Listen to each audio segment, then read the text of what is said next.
Yo, what's up, everybody? Welcome back to another episode of Very Vehicular, brought to you by Vyper Industrial. And as always, I'm your host, Brian Scotto. Today, we have a legend in the industry, none other than Steph Papadakis. This guy forged and pioneered his way during the early days of import drag racing, was a big part in the whole world of drifting, especially behind building the cars.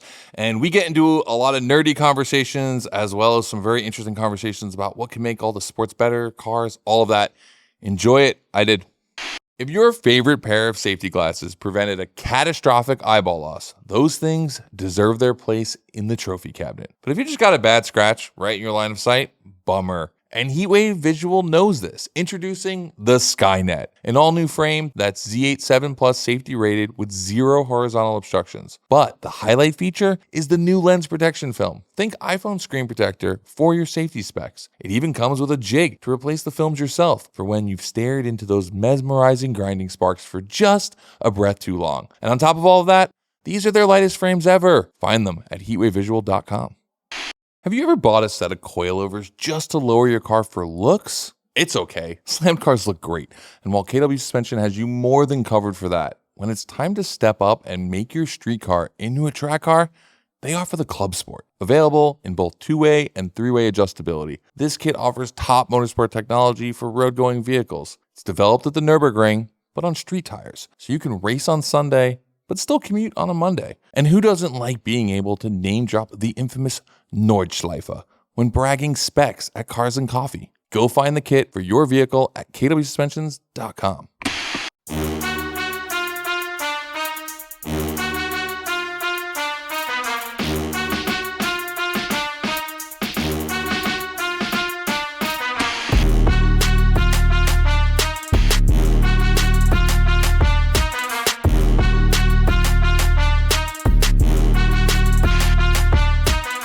Welcome to the show, sir.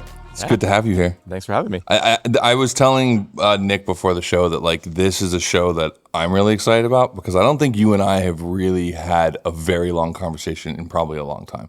I just want to pick your brain on a bunch of stuff, and you have been in this for a really long time now. I'm not trying to out your age, but you're I remember reading magazines with you in them. And that was in a completely different sport. So I'm 49. Yeah. And I started getting into modding cars the moment I got my license when I was 16. Yeah. And I was already going to the racetrack at 17 or 18. So, yeah, I mean, we're close to 30 years now. And you grew up here in California? Yeah, Orange County. Yeah. And I've lived here pretty much my whole life. Yeah. I remember you're originally from New York, or you were born in New York? Yeah, so my mom's side of the family is all from New York. Okay. And I was born in New York, and my dad is actually Greek, from Greece, from the island of Crete. Oh, really? Yep. Nothing gives that away. Yeah. So I lived there for a few years when I was real young. Yeah. But around 5 years old, they moved to Orange County. Yeah. Where about in New York? So they're from Westchester County. Okay. Yep. Yeah. And Huntington Beach is where I pretty much grew up down here. Yeah. I was just asking because I lived in Astoria, Queens, which is a predominantly Greek neighborhood. So it's one of the most Greek neighborhoods in New York where if you're not Greek, it's hard to navigate your way around because you'll walk into restaurants, you're like, oh yeah. Everyone's speaking Greek here, literally. So the opposite. So my mom's family is Jewish New York family. Her sister, and they all went to the city after, and then the only person really Greek in the family is me and my dad. But they got divorced when I was around 5 or 6. So I grew up without much of that culture. Much of that culture at all, yeah. Just the name that attaches that, yeah. So I read the other day because I was like, oh, I got to do a little background because I know you from a bunch of different things and a bunch of different series of both of our lives, right? From Meyer and the magazines when you were still sort of making that crossover into drifting from drag racing. But I read the other day that so for all of it started for you with RC cars. It's kind of how it all began, which is funny because it's similar for me, but I think it's actually similar for a lot of people who are our age. So what was your RC car kind of niche? What were you into? So anything radio controlled from when I was single digits, like 6, 7 years old. I begged my mom to get me the RC car from Radio Shack. And originally it had the one with the cable that went from the remote control or whatever. So it had the controller and a cable that you were like leashed to the car the whole time. This is something that I think the younger audience doesn't understand is the running behind your RC car because it's connected to a cable. Oh man, I remember how much fun it was to walk into Radio Shack and there would just be like the craziest stuff there. I had the Turbo Lobo, I think was like it was like a RC truck that they had that I think was on a cable. It was like, the cable RC car, and then the slot car tracks that you would build. I really love the slot car tracks. Again, you've got a cable going from your little remote to the slot car track, and I had the basic ones in the house. And then I really begged my mom to get me the RC car from Radio Shack, where eventually it had the antenna and it was wireless. And then found the actual racing track. There was an off-road track in Costa Mesa called RCH.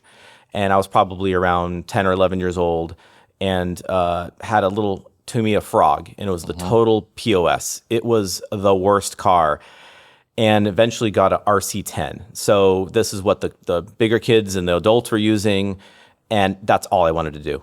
And so at the time, this place, Radio Controlled Hobbies in Costa Mesa, was kind of the epicenter for the engineers and the professional RC racers. This would have been in the late 80s.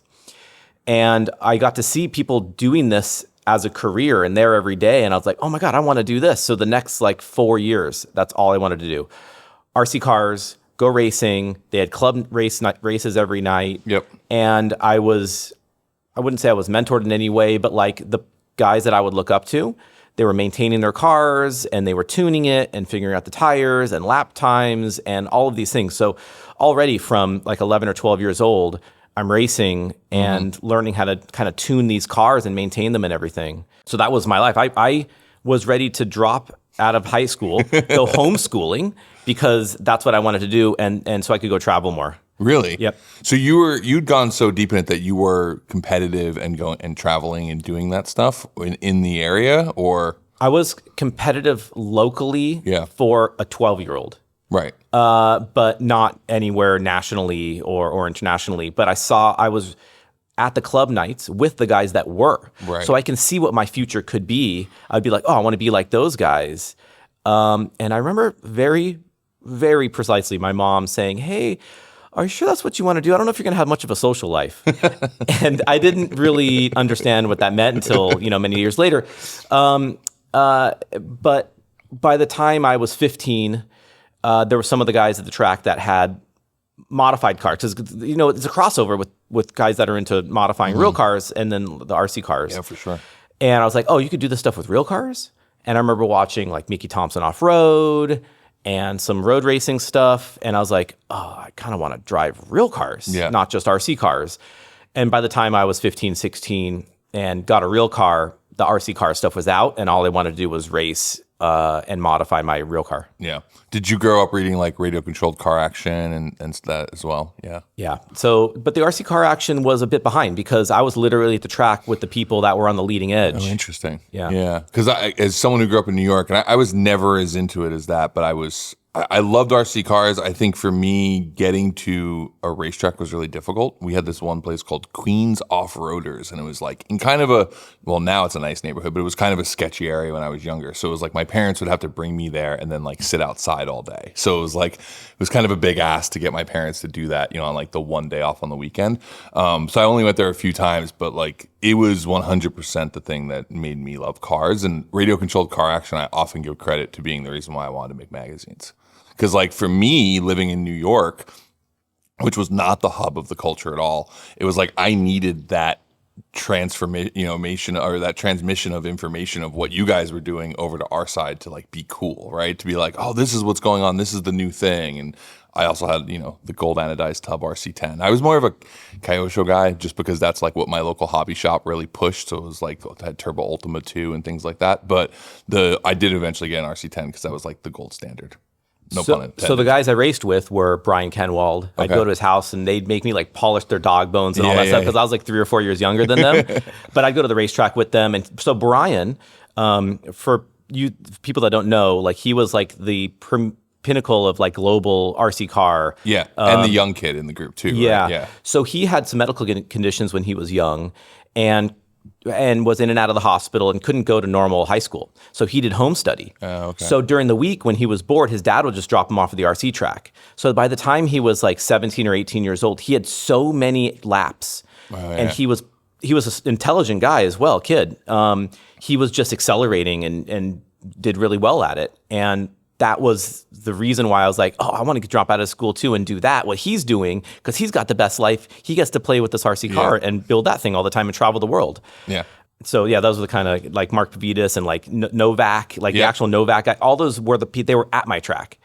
And so we would go to like rock and bowl bowling after and go to late night cocoa, like dinner at the diner and all these stuff. So I'm 13 years old hanging out with these older guys. And so that's, kind of thinking back, that's where I got a lot of my, I guess I struggled to use professional, but these guys were professionals. Right. Yeah, so already at 13 years old, I was seeing professionals having sponsors and living a life of developing vehicles and racing them and getting the cars ready and all of this stuff. Yeah. At the time, did you like the driving part more or like the building and like tuning the cars more, or was it a balance for you? It was a balance. It was the whole process of I need to work on this thing and get it ready, and I get these tires or this motor or whatever it is, make it a little bit quicker, and now I'm gonna go to the track and prove it out. The frustrating thing was when I couldn't drive as well as I wanted to. Mm-hmm. That was really frustrating, and I learned what being disappointed was a lot when I was that age, because I would just get beat or be out in the front and then crash. And so I was very immature, which all of us are at 12 or 13 years old. And I would cry and have but I kind of got over that. I think that kind of earlier in my life, I got that out. Like I realized, this is not helpful to fall apart and throw my transmitter down and just get upset at things, because then I would see older guys do that. Oh yeah, and I'm like, that doesn't look very like adults should do that. And so that just got stuck in my head. And then and not that I don't throw tantrums once in a while and get upset, but like I kind of learned at an early age, like that's not beneficial. And that's just not professional. Yeah. I mean, it's a good thing to learn. I think it takes a lot of people in motorsports a lot longer to learn that, and some people never do. I mean, I think that still to this day I've watched, especially in drag racing. I don't know why drag racing just is like a different breed of emotional crash outs than any other sport, but I've watched people absolutely lose their shit in drag racing and and end up being handcuffed and like taken off of track, right? And it's like, it's one of those sports where like, at least in New York, that's like somewhat normal. So yeah, how did the transition come where you went from 1/10 scale cars to real cars? So one of the guys at the track, this guy, RC track, this guy Justin, had a CRX. Okay. And he had also had a carbureted Volkswagen Bug with like a 21 CCN, 2138 or whatever. You probably know all the numbers. But so built motor, and he'd build the carburetors and all this stuff in his house. So I got a 91 Honda Civic SI basically right when I turned 16. And took a driving test the day I turned 16, got my license, drove that sucker straight to my buddy's house, and we pulled the springs off and cut them and lowered the car. And because I was already staged and ready, knew what I wanted to do to the car. And that was because of the group of people you were around? Were you reading what magazines? Because that's mid-90s, so it's like Sport Compact car and Turbo, really, because like Super Street's really not a thing yet, right? Or at least not Super Street is still years away. So it would be Sport Compact car, which is mostly show cars and things like that. Turbo wasn't a thing either because it wasn't really it hadn't import crossed cars over to imports yet. Yeah. So and mini truck, because I think probably all of us kind of wanted mini trucks when we were that age as well. So that was the other option of that it didn't go toward. It could have been a mini truck, a Mustang or a Camaro, but I wasn't about to get a V8 when I was that age, and or a rear-wheel drive car. So the Honda thing kind of made sense. And for you, was there much of like a Honda tuning scene that you were aware of in Southern California yet? Or was that something that you were just like, oh, this is a good car to get? And because I asked it because like nowadays it's so easy to see all of that. But back then, like no one was really paying attention to Hondas on the level that they are now. So not at the level now, but there yeah. was absolutely a tuning scene here Yeah. in Southern California. Even Orange County, you had Oscar Jackson that was based in Orange County. Mm-hmm. You had Light Speed Racing that was up in LA. There's a place, San Andreo or something. Like there was Dynamic Motorsports in Irvine. Mm-hmm. There was already there was RoboCar. There's probably 10 Yeah. or more shops in Southern California by the time I was 16. There was already a huge street racing scene that Yep. was already in the news and getting shut down by the time I got my license. And that was mostly based sort of South Bay area, right? Was the street racing scene from my understanding of what I like talking to Nads and everybody, like that was sort of the hub for it was up here. There was Long Beach, Yep. kind of in the South Bay. There was Ontario. There was, which is the Inland Empire. There was Sylmar and other stuff in the Valley. So it was all over Southern California, and it was I struggled to use the word continuation, but it was a reset of the old hot rod drag racing from the 60s and such. So now in the 80s and 90s, the folks were using, import cars and stuff, but they were going to the same industrial streets Right. to do their drag racing. And it was usually Friday night, Saturday night. There was some Thursday night stuff at Dodger Stadium. But they were going to the darkest, longest streets with no crossovers in them to try to do their drag racing. Very different than the street takeovers now where they go to populated areas and they try to do the intersections. It was very different. We were trying to find the safest, most out of the way where there's no traffic places. And then that transitioned later into like Terminal Island opening and when I was around 17 or so. And that was kind of the beginning of like, we can go to the track and do this. Yeah. Yeah. I forget because you have Terminal Island, so it's like Brotherhood, like that whole race, like that group, because that probably made it a lot easier, a lot more accessible for you guys here. I mean, just like the RC car thing, there was probably 5 tracks that we could go to all off road in Southern California area when I was 13 years old. When I started getting into the real cars at 16, 17, we had Terminal Island Raceway. Pomona would do an event once in a while. You had Battle of the Imports that was already doing events in Pomona. There was a San Diego track. There was Bakersfield. You can go up to Sacramento. There was a Vegas thing. So, and I'm probably even forgetting something, So Still had Irwindale, even though shorter track, but yeah. There was a ton of stuff. And that's the benefit of the Southern California situation is there was already, in 1995, there was already 50 years or 40 years of racing and tracks and all that stuff. There was stuff closing, but there was tons of infrastructure already here. Easy to find people like-minded, easy to find people that were also into what I was into. There was all the car clubs, and so I just immersed myself in the car culture that was robust, just like I did in the RC car culture when I was younger. Out here, did you find sort of like the old, domestic guys to be welcoming on the street race side, or kind of like annoyed that you guys were there? Absolutely annoyed. Yeah. Absolutely annoyed. The front wheel drive drag racing thing it made no sense to them. Like, why would you drag race a car that's worse? And they weren't wrong. It was worse. It just happened to be what we were into. And it actually worked out probably pretty well for a bunch of us with 130 horsepower cars, front wheel drive, which arguably much more controllable and safer than getting a bunch of 300 horsepower rear wheel drive Mustangs and sending them out when you're, 16 years old. Right. Yeah. Or like today's generation that has like 1,000 horsepower on tap, which is wild to me. Yeah. Yeah. Yeah, because, growing up in New York, we obviously had a pretty healthy street race community that was actually oddly healthier before Fast and Furious than after. Like, I just felt like there was way more places we could go and all of that. And to your point, it was like we raced sort of in the shadows. We actually worked as well as we could by trying not to upset the police. So we used to race Maurice Avenue on the Brooklyn-Queens border. and we knew like when shift change was, which gave us like a window to race. But then when the cops would come, the Brooklyn cops would chase us to Queens, and then we'd get to race for another hour. And then the Queens cops would come and they chase us back to Brooklyn. But they didn't want to cross. They weren't going to cross county lines because they didn't want to do the paperwork for like what was a small ticket at the time. So it's like we could race for 4 or 5 hours by just crossing the borderline back and forth. I mean, it'd be like crossing into Seal Beach and Long Beach, like just back and forth all night and go for the whole night. And then obviously it sort of changed because then it became like a bigger scene and it was less of just like straight racing. But when we were younger, going in Volkswagens and Hondas, like we were not welcome. Like all the old Mustang Camaro boys were just like, what are you doing here?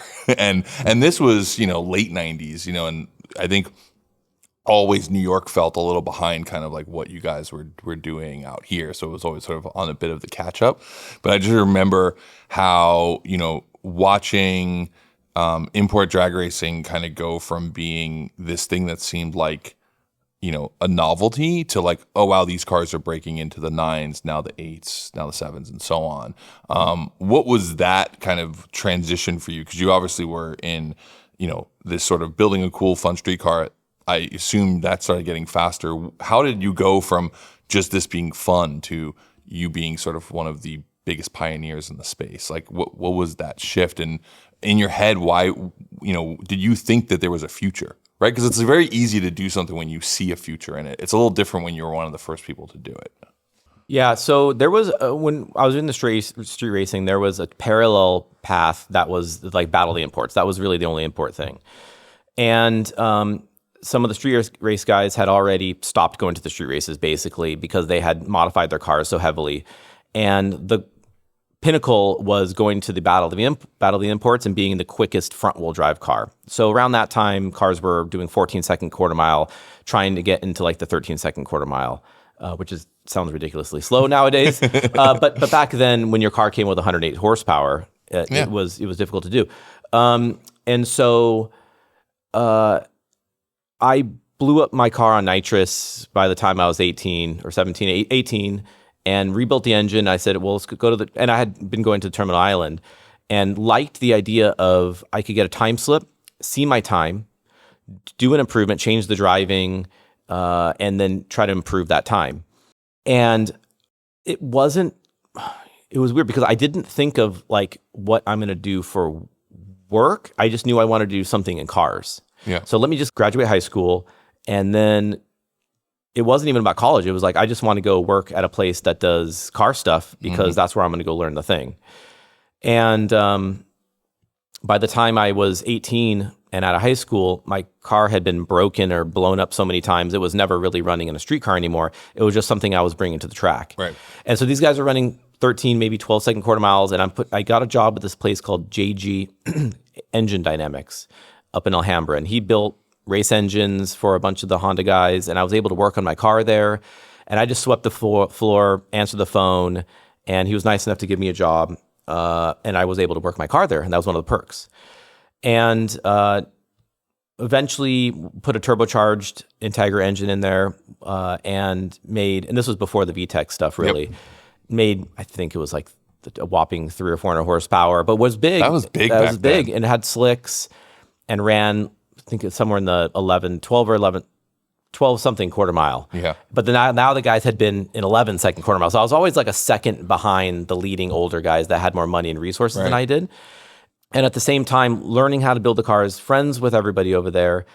And after a couple of years of doing that, a buddy and I said, hey, why don't we open up a shop and we'll be a tuning shop. And we're going to put the bigger engines into the smaller cars. So it was Acura Integra motors into the CRXs and Civics, or the Honda Prelude motors into the Civics or the Integras. Because by that time I had a knowledge of building engines, the wiring on the cars, and some mechanical stuff, and that was very popular. So people are buying a car, they'd buy the engine from the Japanese importer or from the wrecking yard, they'd bring it to us, or we'd source it for them, and we'd put a Honda Prelude that makes 2.2 liter that makes what they make back there 180 horsepower in a CRX that weighs 2,000 pounds, and the things would rip. And so we knew how to do the wiring, the fuel system, the mounts, the shifting, all that stuff, and get it done. And so we started having those cars in like Turbo Magazine and maybe Super Street was around by that time, and they'd put our little the shop was called Honda Pro, and so we just started getting more and more business. But in parallel, I was racing my my 91 Civic still that first car that I got when I was 16. And after about 2.5 years at the shop, I met this guy, Sean Carlson, who, great fabricator. He had worked with this guy, Jason Whitfield, and built him a really cool car. But they were never really able to get these cars to the start line of the track, to the finish line of the build, or the start line of the racetrack. And he promised to help me, or we kind of worked on a deal to help me with my old 91 Civic that was now pretty beat up. Wanted to like restore it in a way, make it better for the racetrack. And so I brought the car up to his place, and the front end was all, there's so much to the story that it's hard to like. What year is this? This is like late 90s now? This is still mid-90s? This would have been like 1997, 1998. Okay. Yeah. And I had put a Prelude engine in the car, but they don't really fit in these old EF chassis Civics very well. So I had used a plasma cutter at my old work and cut a bunch of the frame rail to make room for the transmission and the pulley, and then just fabricated the mounts and drag raced it. And it was running 10.6s, but the front end was all tweaked up, and I had a primered hood. I didn't care at all about the look of the car. I just wanted to go faster. And Sean, who's really good at making stuff look good, and he was a really good fabricator, was like, look, you need some help with this stuff. I'll help you out. So we figured out a deal that he was going to help me out. I brought the car to his house, and we realized that the front of the car was so bent, we might as well just tube chassis it. And this was Sean's MO. Like, everything snowballed with this guy. And because he was such creative and such, he always had the next better idea, he just never really finished anything. So I managed the project a little bit, or a lot, and then was like, okay, this is where we need to get to.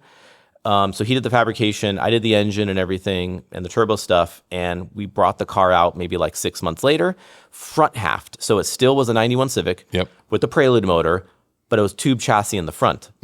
Ran it, I think it ran like still like mid-10s, and we're like, it's still not great. I think that we could go much faster if we can get some weight down on it. And so we decided to just tube chassis the whole thing before the next Battle of the Imports. So we had like, I think 5 or 6 months, and decided to like, all right, now we're just going to cut the back of the car off, keep the front tube chassis, and tube chassis the whole thing. And we're like, you know what? Why would we do that to a 91 Civic? Let's just do it to a current car. And at the time it was 97, that was an EK. And I'm like, oh man, I don't want to buy a whole car to just tear it apart. So we bought a roof and doors and rear quarter panels and basically parts, body shop parts from the dealer, and hung it on the tube chassis.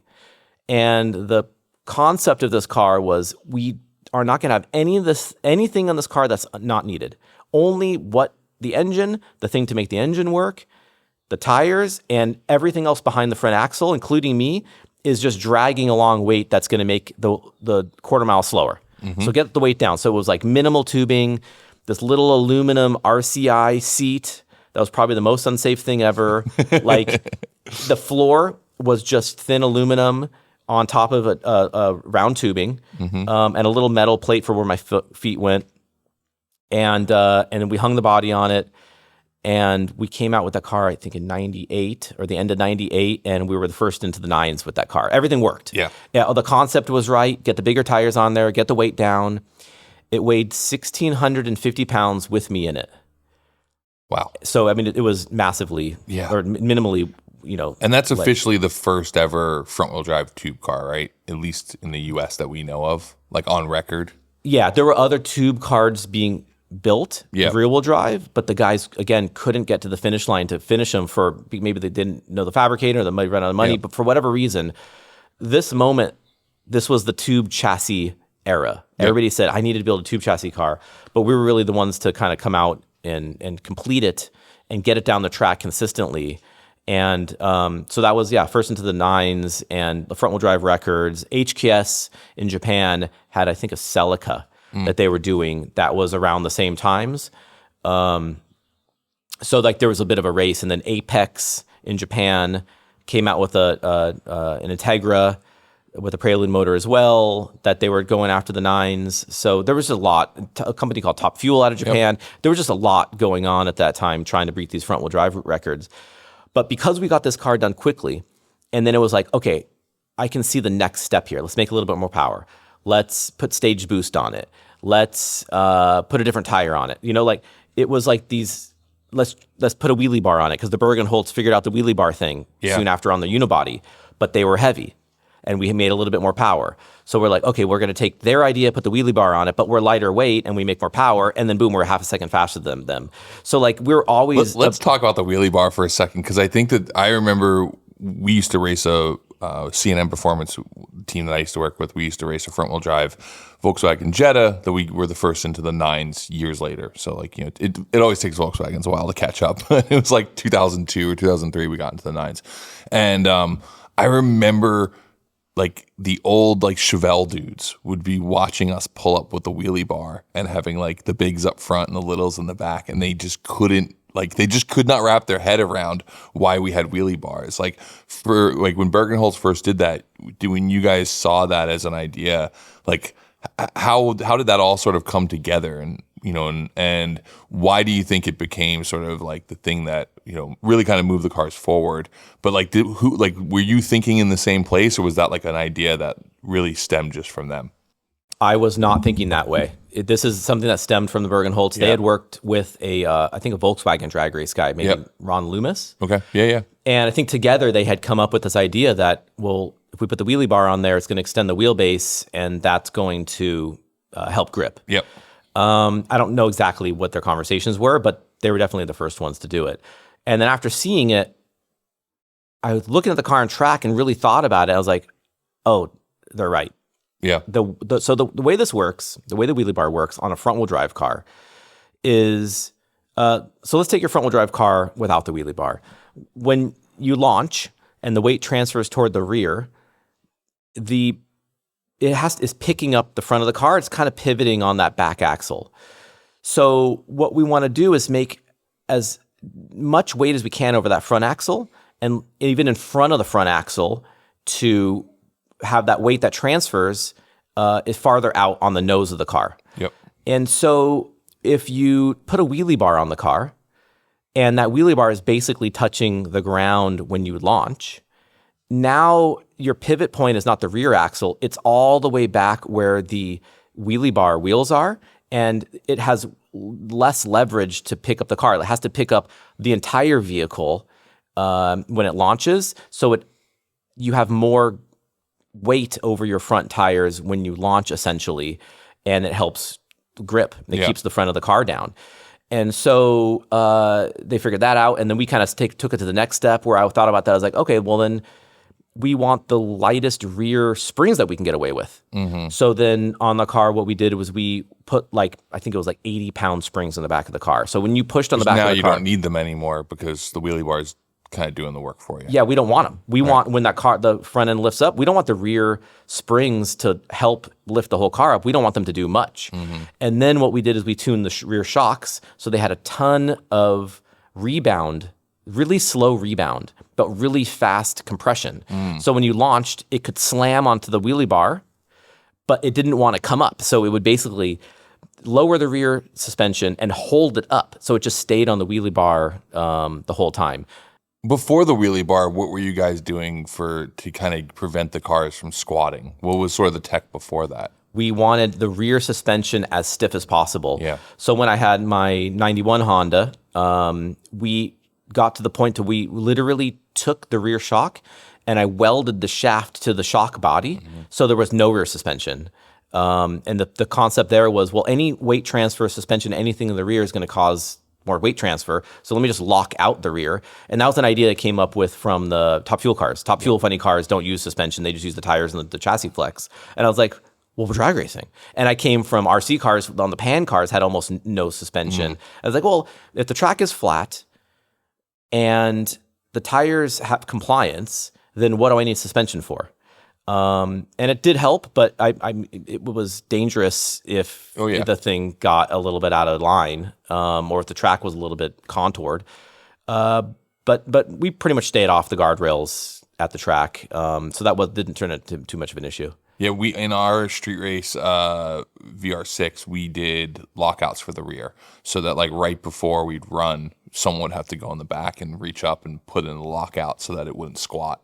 So that way we could still drive on the streets to get there. Otherwise it would just be miserable, but then we could like lock it out. So it was kind of one of those like little secret pieces, because we basically had a full-blown track car, and then we had the same engine in a stock looking car for the street races, which was really fun because it was just a black GTI and like no one thought of it at all. And it was you guys had some resources. Yeah. I didn't have much money. I was 19 years old or whatever, 20 years old. And it was like, what can we do with just the tools in the shop? Yeah. So it was weld to shock. We would take the rear hatch off and take a piece of Lexan from Home Depot, kind of cut it to shape, and then like tape it or try to screw it onto the rear to get the weight down. I mean, these cars were hacked. But when you guys were in the beginning of it, we were so many years later that we were just watching what you guys did and said, "Oh, let's try that." But I remember when I saw the first wheelie bar, I was like, "What? That doesn't really make sense." And then it makes perfect sense when you think about it, because you just don't want the car to squat and lift the front. It's like the same situation, because even though it's not rear wheel drive, it's like it's still just like motion, like force moves back, and that's kind of what you're dealing with, and it's a weight transfer problem, and you just don't want weight to transfer. So it's like that worked. How much do you think that how much different tech sort of do you feel like that initial group was involved in the sort of front wheel drive import drag era? Because if you think about it, at least from my perspective, it didn't run for very long, but it ran really hot when it was going. Like it really took over the space, and it was this huge thing for, I don't know, probably almost a decade. But it felt like every year there was like another like massive improvement, right? Where like traditional hot rodding and traditional drag racing was sort of running steady, because that most of the technology that they had brought had spanned in the 50s and the 60s, and they were kind of continuing to develop there. Like, how often did it feel like, ooh, there's this whole new technology and it's put this other team ahead? It was constant. Every next event, it felt like there was, every 6 months, there was another technology that was coming out. But in drag racing, we had the luxury of, there was 50 years plus of drag racing knowledge, just not front wheel drive. So then we would learn, two-step rev limiter. A stronger axles so you don't break. So you find the axle shop that already exists. We do a little bit of aero on the car. You just kind of like kept applying stuff that had worked in the past just to our front wheel drive cars. Right. But in parallel, there was a whole rear wheel drive scene. You had Adam Saratari with his RX-7. You had Abel Ibarra doing tube chassis stuff already. Yep. So we weren't the fastest cars at the track. There were people running, 8s and 7s, I don't know about 7s, but there as well. And that kind of just led into, the bigger stuff in the future. Yeah, is that why you shifted to rear wheel drive eventually? Yeah, so the front wheel drive car that I just discussed, that it was that 97 Civic. Ultimately, the problem with that car was it used an H22 or H23 short block, but like a Prelude engine and transmission. We got to the point when we started running high 8 second quarter miles that it couldn't launch and last like 3 runs. We'd break the transmission, and the gears inside are like helical cut or bevel cut, so they have an angle to it. And the best I could understand was when you launch, the ring gear was trying to like shove out, or the counter shaft was trying to shove out the side of the transmission. And so after like 2 or 3 launches, we'd break the case. And so I'd go to the track with a couple of transmissions and break them over the weekend. And I was like, this is masochism. Like, I don't want to do this. So I was at a SEMA show one year. It would have been probably 99. And I was looking under the hood of an Audi rally car. It would have been like a 91. Yeah.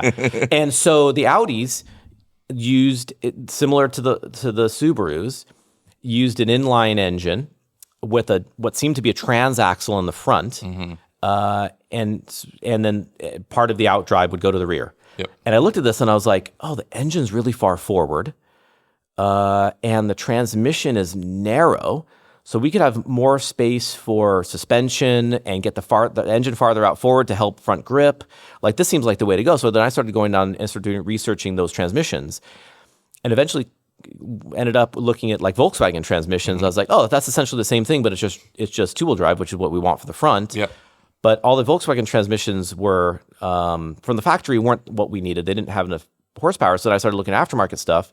The company called Fortin Racing in San Diego built a off-road Baja type transmission that they would put in class 1 desert buggies and stuff like that. And it could deal with the transmission. It was straight cut gears. You could choose your gear ratios.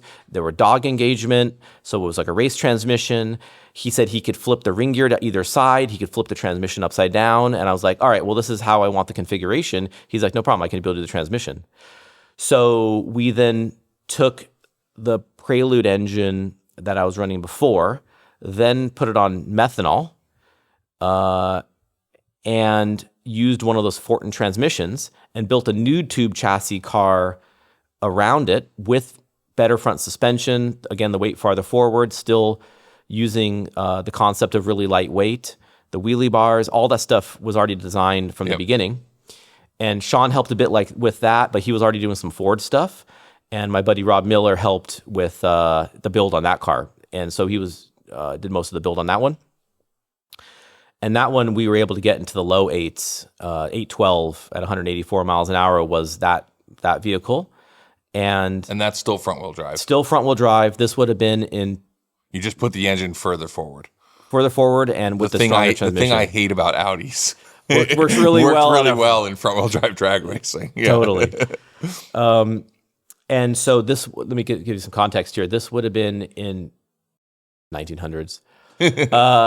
This would have been like year 2000. Sometime in the end of the late last century. Yeah, it would have been 2000, 2001. Okay. Because we brought it out to SEMA and we ran it for a couple of years, 2001, 2002. And this is sort of peak like import drag racing era. This is where like the money's starting to run in, like brands like General Motors are like starting to think about running programs. Mazda's involved with Bergenholtz, right? Like this is where things are starting to kind of get bigger, right? I just want to place the time, right?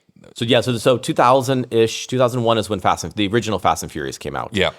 And now you have like DVD sales and you have a bit of internet and then you have all the magazines, like everything is... Just to take a quick pause, how was that impact for you? Because like as someone who enjoyed street racing, Fast and Furious had a little bit of a negative thing because it brought too much police attention. But for you who were now in the business side of it, like what was the change that you felt that movie brought to the industry? The sense and the reality was this went from like these obscure front-wheel drive cars at these obscure import races to more mainstream. And so you ended up having... It also moved from the import car scene to the sport compact car scene because you had Chevy building cars for front-wheel drive performance cars. You had Ford building cars. There was, not just the import cars of the Toyotas and the Hondas and such. It felt like, oh, this is our time. It's going to go mainstream. We're going to be professionals and we're going to, be the next greatest thing in motorsport. Yep. But and it was popular for and it was popular, and there were car shows and hot import nights, and there was just so much to it. It was a huge boom. But it also went along with the carryover from the street races. It was kids getting in trouble on the streets. It was news of crashes and street racing, all of these things, which I'm long out of. But there was it was sort of linked. Yeah, it still felt like it tainted it all, right? Totally, yeah. And so it was challenging to get some of the bigger companies in there. And then our events were big. And, we'd have 15,000 people, but they weren't NHRA national events where they had 30,000 people. Definitely wasn't NASCAR when they had 60,000 people at these events. So in the world of motorsport, it was small. It was still small. So it was difficult to get bigger sponsors. But, I was able to now make a living doing it and really enjoy traveling around and building these cars. And then we were competing against the Chevy guys and they were going after us in our record. So it was super motivating. And again, I'm still in my 20s. Yeah. And so it was for sure a boom. And I was loving every minute of it. Yeah. Do you feel like that space sort of just like it was almost like someone turned the lights off one day? Because from my perspective on the outside, it was like it was the biggest thing, and then all of a sudden it was gone, and then a year later it felt like drifting started to fill the void. Do you feel that way living in it, or do you feel like it kind of slowly sort of petered out? And I know that there's still a ton of people racing imports, but the professional side of it seemed to sort of just turn off one day. All of a sudden, all of the brands that came running in seemed to either move to drifting or go do something different. So this is my take on it. I think it ramped up over a bit of time, and it but when you're 22, 2 years is so long. It's long. It is. So, when you're older, you realize, you look back, that was 6 or 8 years or something, and it was a bit of a blip. But when I was living in it, it felt like an eternity. It's a whole entire lifetime. And this is what did it for me. So around 2002, I thought, okay, this is going to be a bigger series. I want to be in the fastest class at the track. And so we started building a rear-wheel drive car, and that's the red one that with AEM that we ended up building, and ran into the sixes, and it was twin turbo NSX engine. It was a really cool car. So we ran that from 2003 to 2005. But as we're doing that, I'm realizing, these events are actually not that good. Like we'd only have 6 to 8 cars maybe in our class with the rear-wheel drive stuff. Right. The front-wheel drive stuff was kind of breaking down, and we'd always have oil downs at the track. And I remember very clearly my mom coming to one of the races at Pomona, and it was one of our big events in probably 2004 or so. And there were some oil downs, and it was hot, and she's like, "Honey, I love you, and this is great, but I think I'm going to go now." and so it was like even a sport a mother can't love. Well, I just realized the show wasn't that good. At least that was my take on it, right? It was sort of built around us racers, and it was built around the magazines and like these moments that you'd see on the internet and whatever, the runs. And it was backed by an entire aftermarket industry. So there was a reason for it to be there. Yeah. But I thought, I'm always into progression. So I was like, what does this lead to? And I didn't see a bright future. And I was like, this isn't leading to where I really want to be. And at the same time, we had done a couple of events with the NHRA Pro Series. They had brought us out there, and we had oiled down their track, and we had blown up. And I was like, oh my God, maybe we don't know what we're doing. But at the same time, I met these pro drag racers that had been on tour for their entire life. And they got their red Solo Cup, and they're getting drunk after, and they're just going from track to track. And I was like, I love cars, and I love going to the racetrack, but I don't think I love it that much. Like there's other stuff that I love to do. It's like carny life. It's like you show up, you build up the booth, you race, then you pack up and you go to the next town, and that's your life. And so, I grew up in Huntington Beach. I'd go to surf class in the morning before high school. I went snowboarding. I loved to go out with my friends and hang out. And like there was all these things that I love to do in addition to racing. Yeah. And I wasn't prepared to make it 90+% of my life. And that was that moment where I realized I'm a car guy, but there's all these other people that are more car guys than me. Oh, hey, please pardon this little storytime interruption brought to you by my good friends at FCP Euro. A few weeks back, we kicked off a whole new show called Firing Order. And now I'm searching for BMW's late night on Marketplace. Because I made a big argument that the BMW Z4M Coupe should have been one of the top 5 drivers' cars after 2000. While it didn't get into the top ranking, it definitely got into my head. And now I got a little bit of an itch to scratch. First thing, of course, you do at this point is you start looking up all the problems. Sure enough, there's a bunch of garden variety issues. TPS failures, rear trailing arm bushings, engine mount failures, sticky idle control valves, problematic clutch delay valves. But the main event, rod bearing replacement and Vanos system rebuilds. I'm pretty sure Vanos is German for VTEC. I got to double check. The good news is though, I went over to SCP Euro, and not only do they sell all of the parts I listed above, they even make a full refresh kit for the Vanos. So those of you who are listening, what am I getting into with this whole Vanos issue? Decide whether or not I really want to get myself into a summer fling with a Z4M Coupe, or am I just on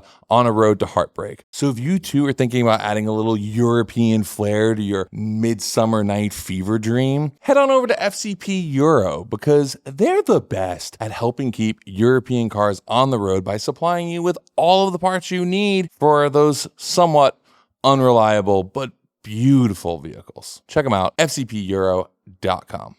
The adjustable wrench is a shameful little tool, right? While super convenient, it's definitely a jack of all sizes and a master of none. You wouldn't catch me dead using an adjustable on camera for fear of comment section scorn. Thankfully, Wera Tools created the Joker self-setting adjustable wrench, which as you apply pressure, tightens down the German-engineered jaws to prevent rounding off. Finally, thanks to the Joker, we can use adjustable wrenches free of shame in the light of day without the stigma of that oh-so-convenient but not-so-precise multi-tool. Come out of the shadows and proudly buy a Joker adjustable wrench at weratools.com. There's all these other people that are more car guys than me, you know, and I started getting a wandering eye, and the drifting stuff. I had been to one of the D1 events that they had here in 2003. I was there too. Yeah, and so this drifting event was, I couldn't get my head around it, and I remember watching drifting in an option video. Yeah, probably was like this the JGTC event where it was D1 and JGTC at Fontana? Yeah. But they had that Irwindale one, I think, that I went to before that. Okay, yeah. And so maybe it was before 2003.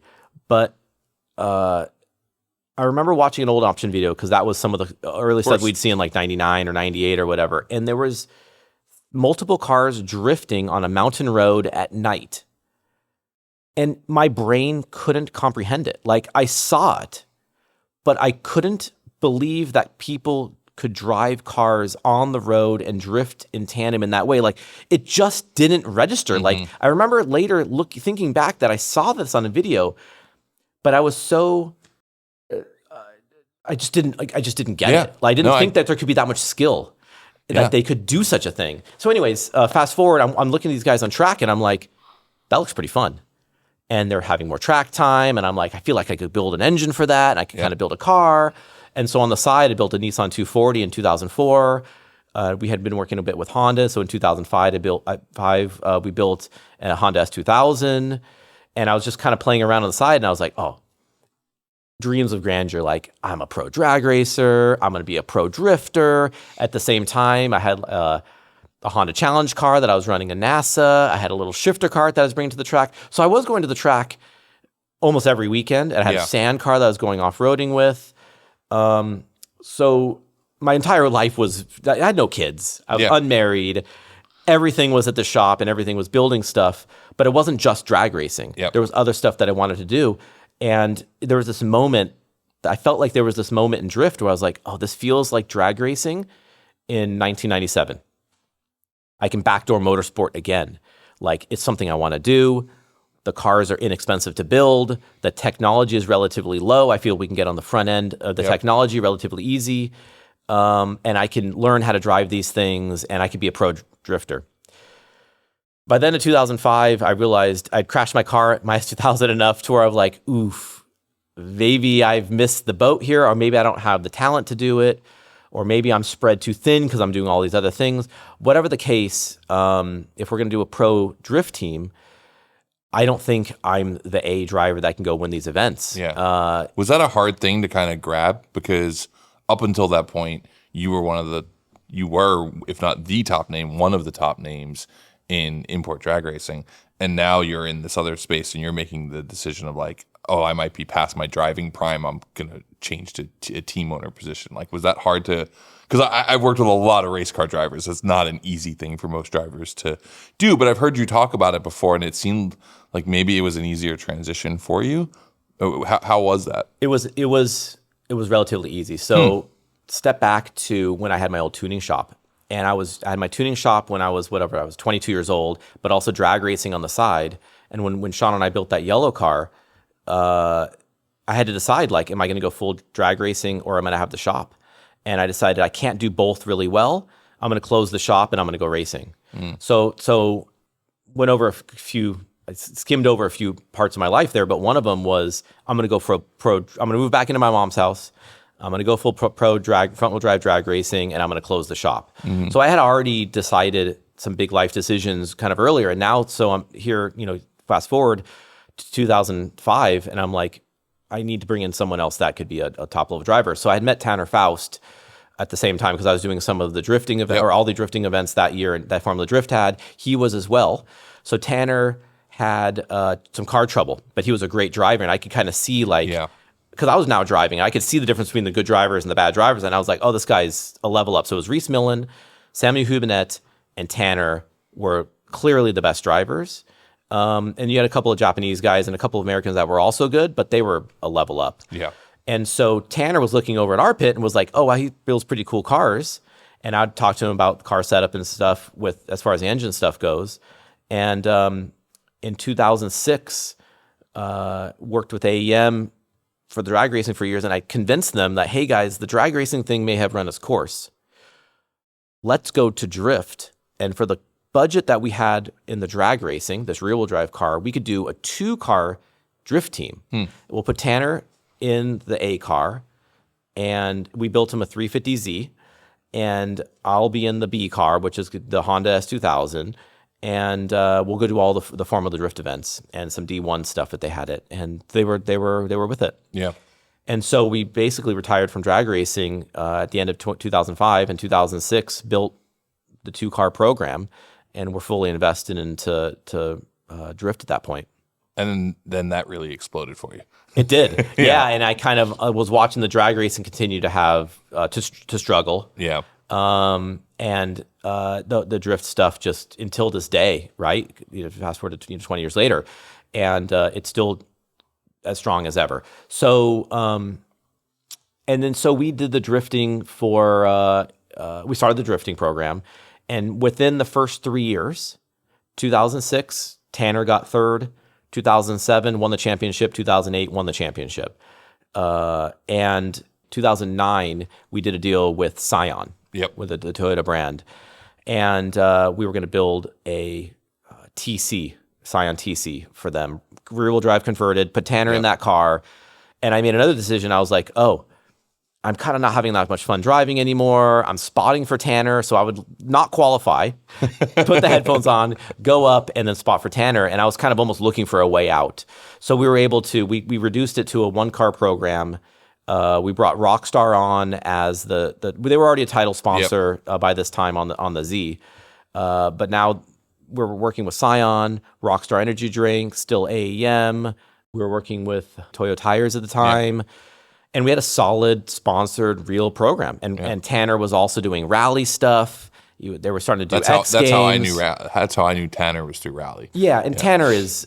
he's an amazing driver. I mean, just like his ability to get into anything and just instantly be able to wheel it. I had a brand new Z06, like no one had even driven it because I was in the magazine business, and like handed it to him, and we just went sliding these roads, and like the amount of commitment that he had from go was just blew me away, because it's like, this is a car you've never driven before, had never driven anything similar to it, and was just like, yeah, I'm just gonna casually put this like 6 inches off the wall. Like, yeah, great. And so there were moments like that. And there was a lot of those moments, in addition to Tanner was good with the ladies.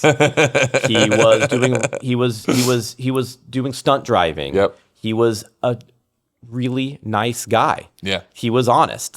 He checked all of these boxes, and you're like, what a dick. Like, how did he get so much when others get so little? Yeah. When I first met him, I thought he was like 6 years younger than me, because he looked so young. And I met him, and I was probably in my late 20s, and I figured he was like years younger than me. And we're talking, he's like, I have a daughter. I'm like, you have a daughter? He's like, yeah. And then he was like, I realized he was actually like four or so years older than me. I'm like, how do you look so young? Like, and then he maintained that for most of his life. It was like, yeah, how did that work out for him? But yeah. And he had an amazing work ethic. Yeah. He was flying around the world, living out of a suitcase. So anyways, so Tanner did a great job with us. Eventually he retired and then continued on the rally and the stunt and Top Gear and all the amazing stuff that he's done. Then we brought in Frederick Osbo and continued with the whole Scion and the Toyota program. What was, to rewind a little bit, I mean, obviously it was really controversial when you guys took a TC and made it rear-wheel drive. I know that there was a lot of conversation of like, should that be, should it not be? What was sort of your perspective of it in the sport versus maybe some other people who felt like, hey, rear-wheel drive cars should is what's all only should be allowed here versus Scion coming in with, you know, sort of wanting to be in the space but not making the car for the sport. What was your perspective in that from sort of a builder engineer?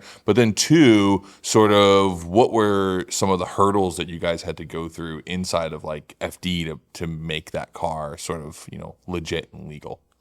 Yeah, so I came in when drifting was already established from the underground scene to the core drifters in Japan, and there was a core drifters here in the U.S., and there was a connection, I think, that they had to the spirit of drift and the way that you drove and the way that the cars were and kind of looking to the Japanese history of it.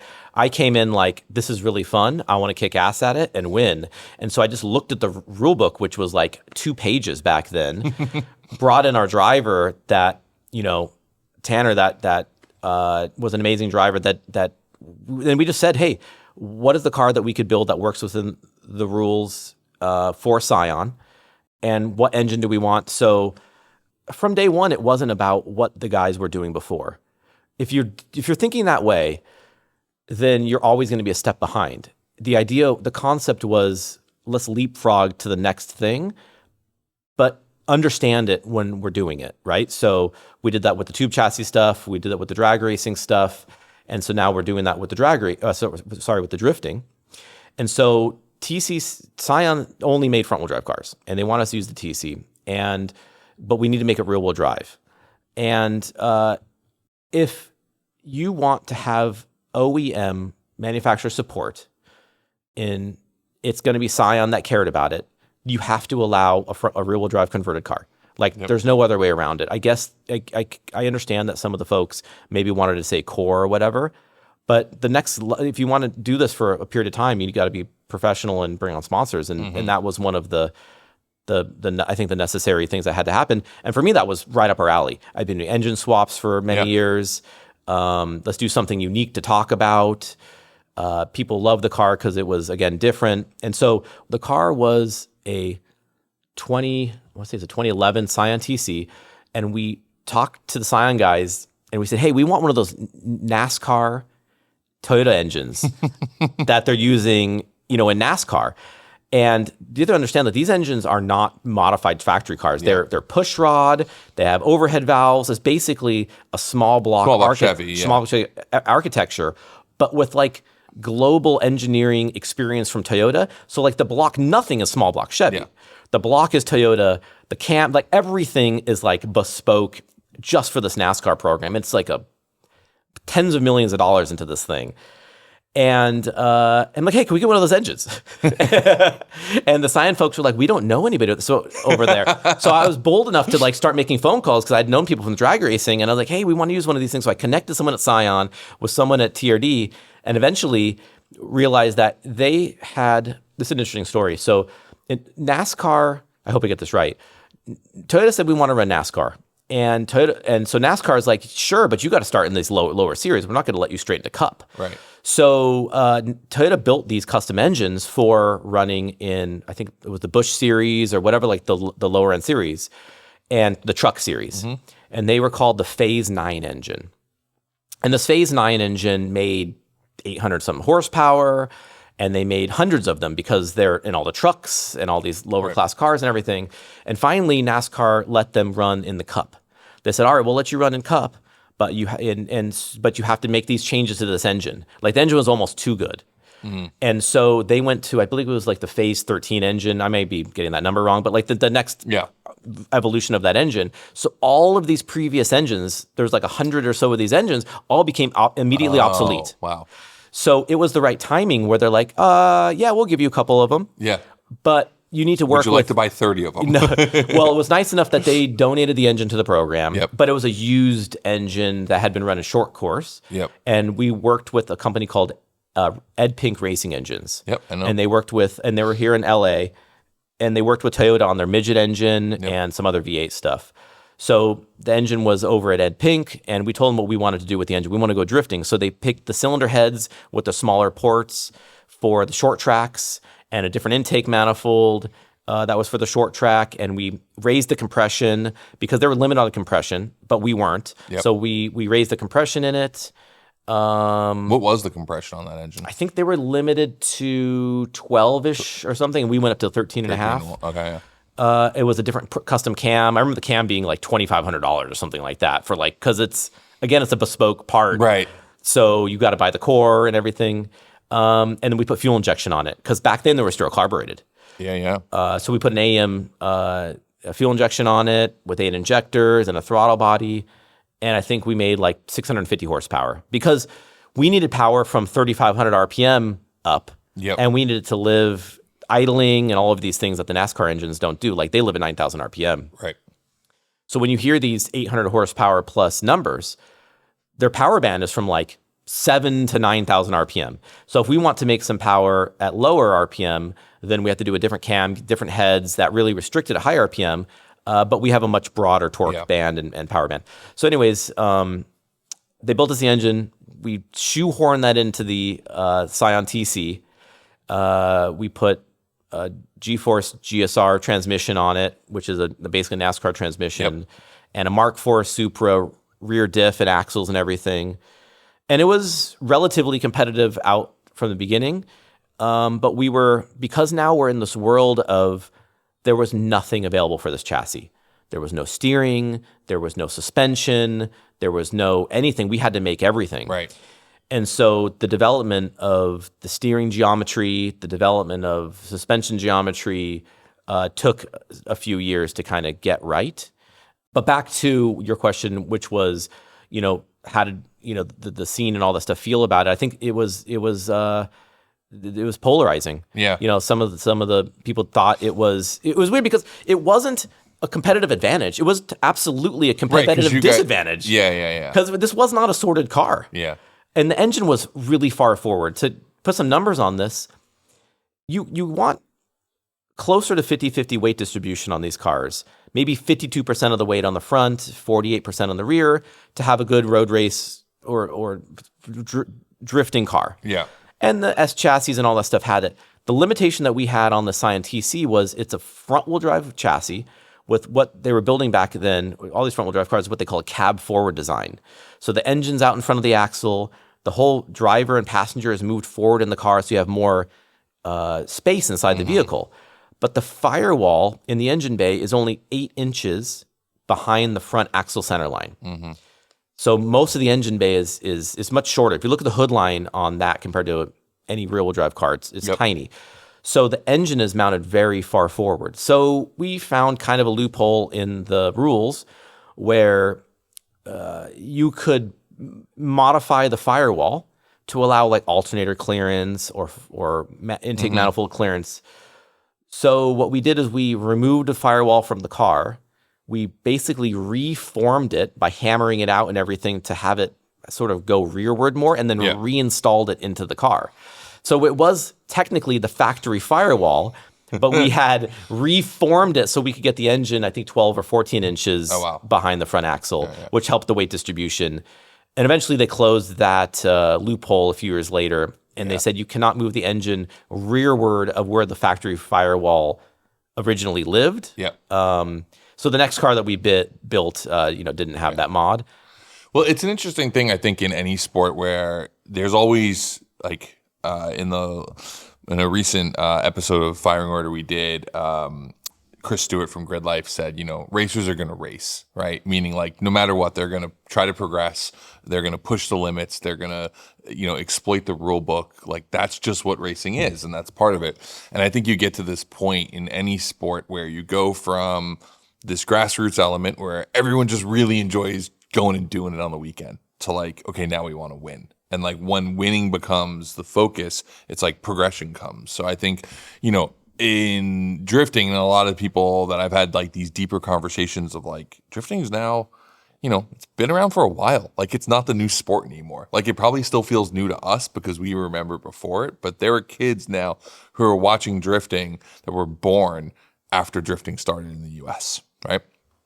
So drifting's like on its like, its next generation. You look, Turk's retiring this year. It's like the old guard is like moving out, right? And it's like, okay, then there's a bunch of young kids, I don't even know who they are anymore. But there was definitely this moment where between you guys and ASD, like it was changing. Like all of a sudden it went from this seems kind of grassroots to this feels like real race teams, like really pushing the limit and kind of going that.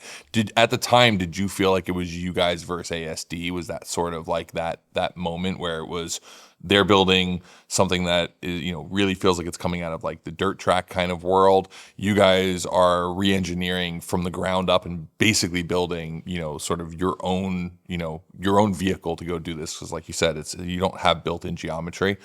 How different was that moment? And did you enjoy that moment? Because I feel like that's where you live in the engineering side of it, where it started to become not just a driver battle, but it became a team battle. And like all of a sudden people were now talking about like, hey, these are good teams to be on, right? Like when Tony Angelo wanted to come back to drifting, he was like, yeah, I want to go run one of your cars because he knew it was a competitive car, right? So what like, is that like a part that really fed you that you enjoyed?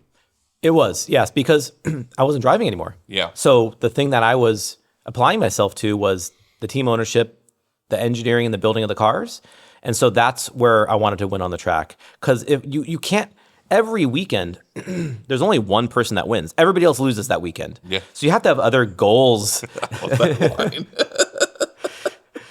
Got it. You have to have other goals. So my goals would be, well, let's come out. Let's get people scared of this car. Let's make sure it's competitive. Show that we know how to tune the thing. That it's reliable. It drives back into the trailer at the end of the day, which is not always the case. But that was where I think my guys as well, like the crew guys that we had, Sean and Mario, and they came from drag racing as well. Yeah. Like they loved the building of the car and the maintaining of the car aspect of it.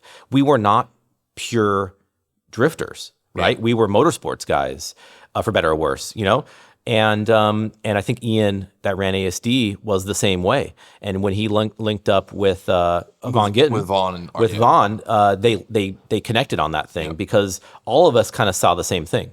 We want to do this professionally. We want the sport to grow. We want this to be a good show. We want to have there was these main things that you just need to have to do this professionally. Yeah, but we don't want to shove off or disrespect the past in any way. We want to take that as well, but we're going to evolve this thing. Yeah.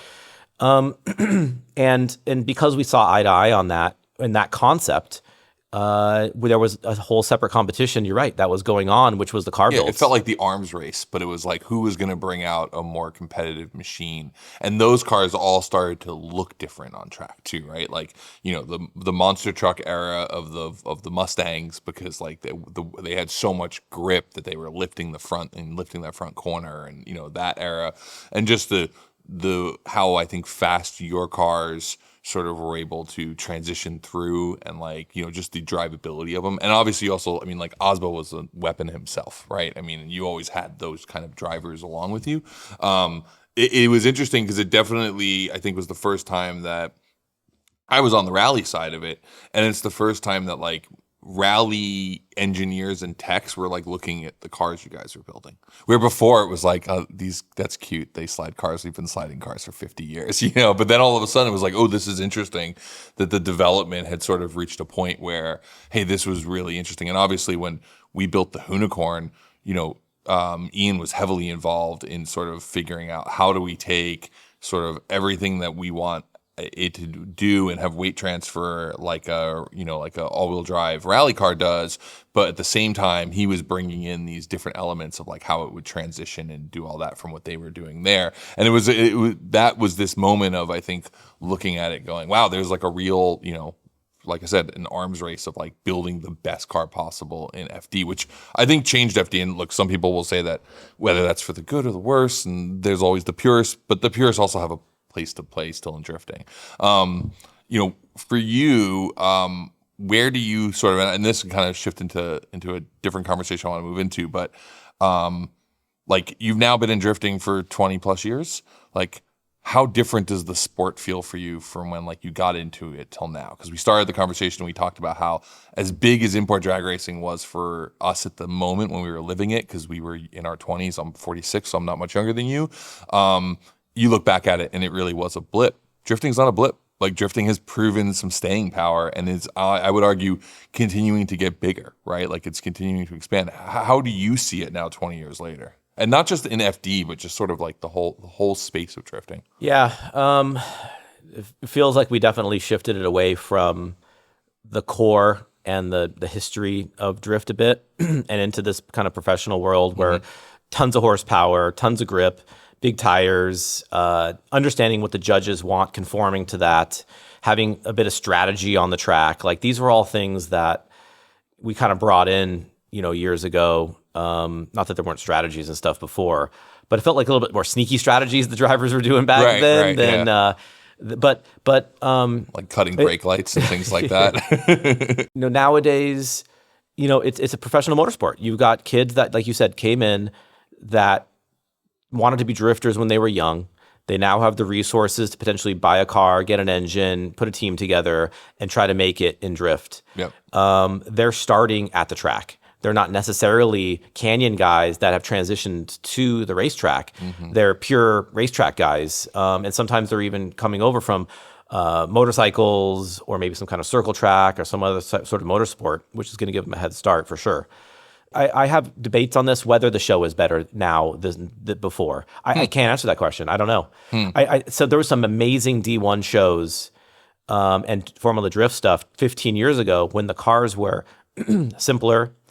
The driving lines were not as extreme, but just amazing shows. And I think having the diversity of the cars, the diversity of the engines, the obscureness of the judging from back in the days, coming out emotionally charged because you thought somebody should have won when they didn't. I think those all led to a really good show. I think it's backwards. People want all this stuff to be black and white, and I think drifting not being black and white is the thing that is, you get an emotional attachment to it. Yeah. You go away saying, God, that was terrible. And you go talk about it, you go on the internet but you come away with an emotion from it. I think there's become there's still a lot of controversy. But I think as the cars and drivers and all this stuff become more technical, I think you kind of lose some of that. But just looking back at this last Long Beach event, it was chaos. I was going to say, are you a fan of the more robotic sort of judging that they've brought in? And for those who don't follow drifting, FD has started to sort of roll out this, like, what would you call it? Like a computer-aided sort of V-box sort of oriented scoring system, right? Is that, how do you understand it to work? Yeah, so the electronics in the car can measure your angle, your proximity to the other car, your driving line, all with huge accuracy. And I think there's merit there. But I think for the show, I don't think that helps. I think all of that stuff hurts the show. If you don't really know what the judges sort of want, and having a variety of ways that the drivers drive, like you can have Chelsea or a Japanese guy with this huge angle, then you have maybe Frederick when he first started driving, like very extreme, to people that are more controlled and more precise. Like that variety of driving is the thing that makes the show good. As you go to electronics and you start making it more into this is the thing you need to do to get the round win, you have a conformity of the driving styles, which means there's less driving styles. And then overall, I think that takes away from the impact of the show over time. I agree, but I'm actually really surprised to hear you say that. I always see you as very engineer-minded, so I would think that you'd appreciate something that feels more like a constant, because a constant is always something you can build to win against, right? But you actually, you think from a show side, as a team owner, do you like it better, or you still don't really know yet? I don't like it. You don't like it? Okay. And I would argue your point, which is, you need to understand what the judges want and what's going on the track and adapt to that. And that's part of the competition for you. That is the competition. Yeah. The competition isn't going in there and they're saying, cross the finish line first. Right. The competition is figure out what the judges want and the things that they don't even know that they want, and give them that. That creates progression. That creates us figuring out new stuff in the car. That keeps the drivers continuing to figure out new ways of driving and more exciting ways of driving. And a new driver can come up and perform better even with a worse car because they have some style that no one's seen before. I believe that all leads to a better show, and that all leads to a more opportunity for all of us to continue to do this as a profession because the show is better.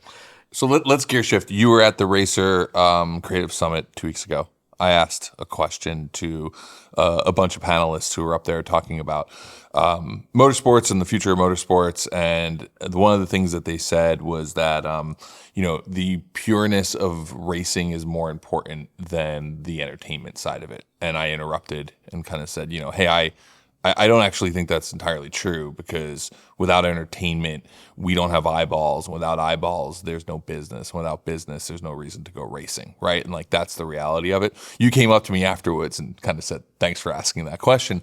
How does that, and you now have, 30 years of being in the business of this and racing. You've watched series get a massive amount of eyeballs because of its adjacency to Fast and Furious and this massive mainstream exposure.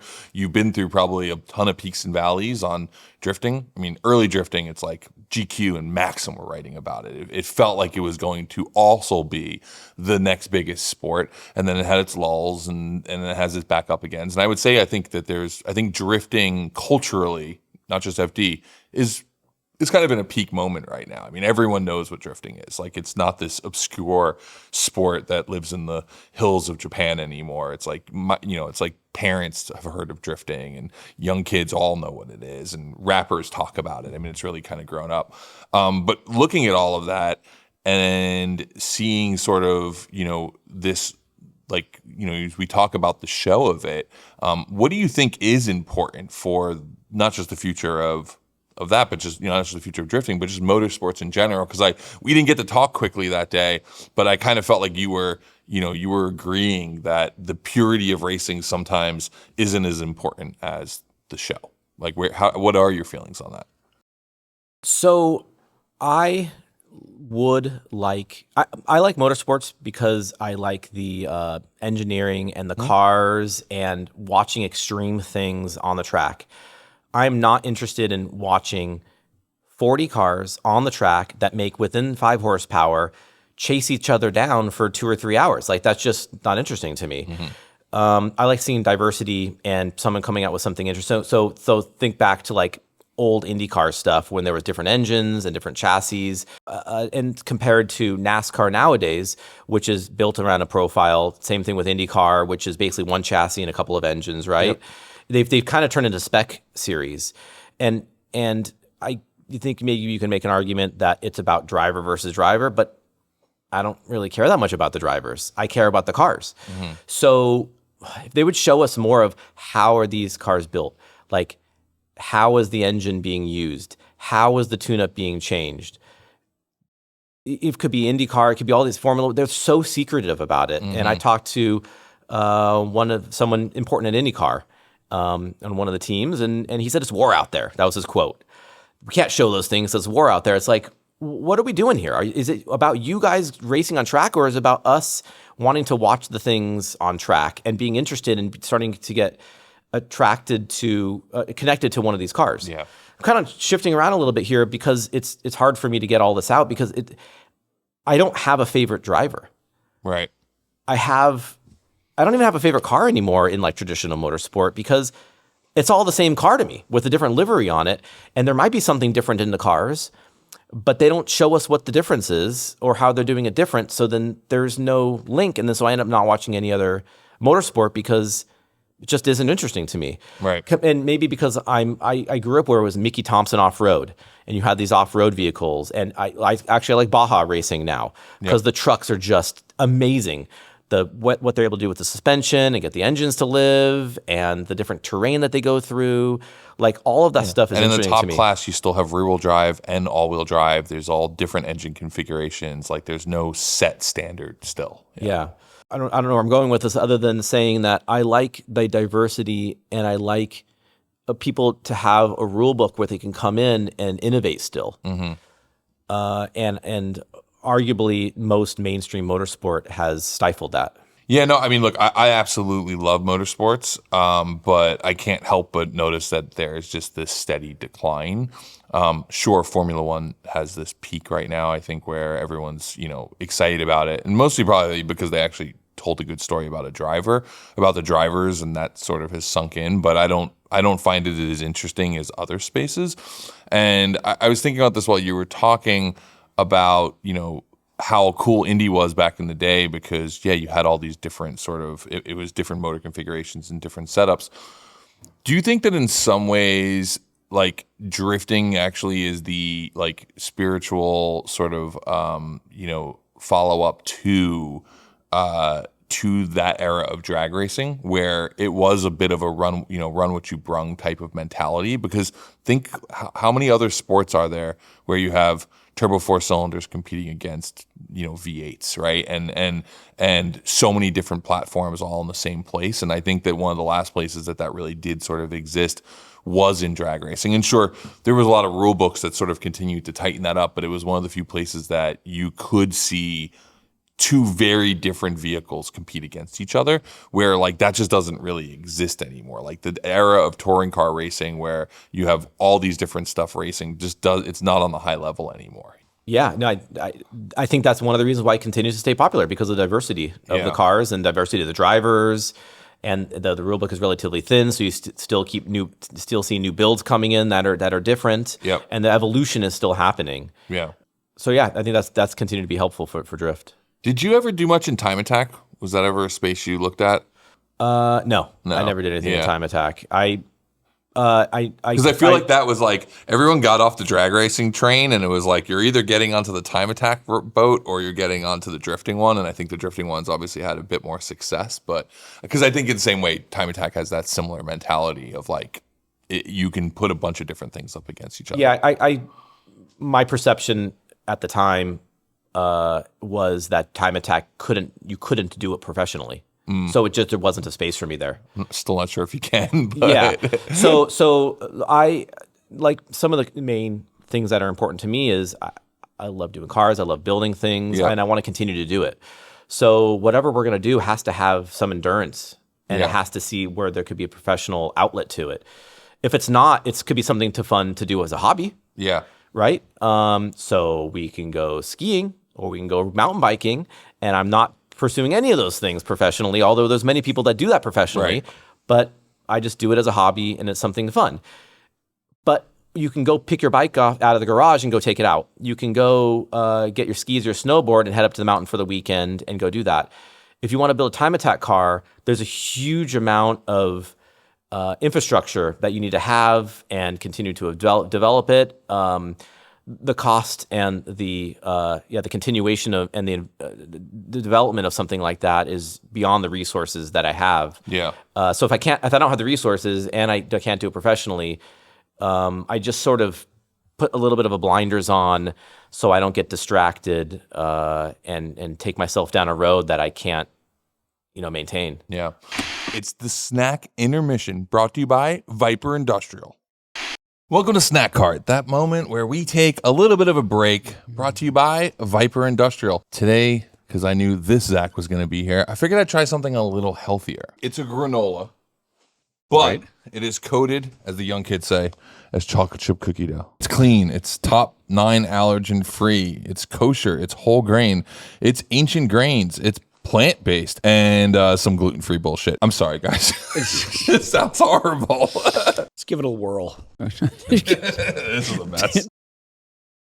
It tastes like a little bit of science. I love cold cereal. It's like one of my favorite foods. So if you put this in a bowl with milk, I would eat the whole bag. I like the expression science as a flavor. Yeah. It definitely is. It's got some science. It's got some science in there. Very engineered. I mean, you're going for more. I'm starving. You're just yeah, give it a score. As a handheld snack, it's like a 2. I think this would be good like in a yogurt. Like throw this up in a Greek yogurt. Yeah. Oh, I get fed, you motherfucker. This is kind of like a 7 out of 10 for me. I'm gonna give it a 5 or 6. Well, I don't really eat bad snacks. You only eat healthy snacks. Yeah, and it's a little dry. There's like a weird burn aftertaste that happens. Yeah, there is a burn. Yeah.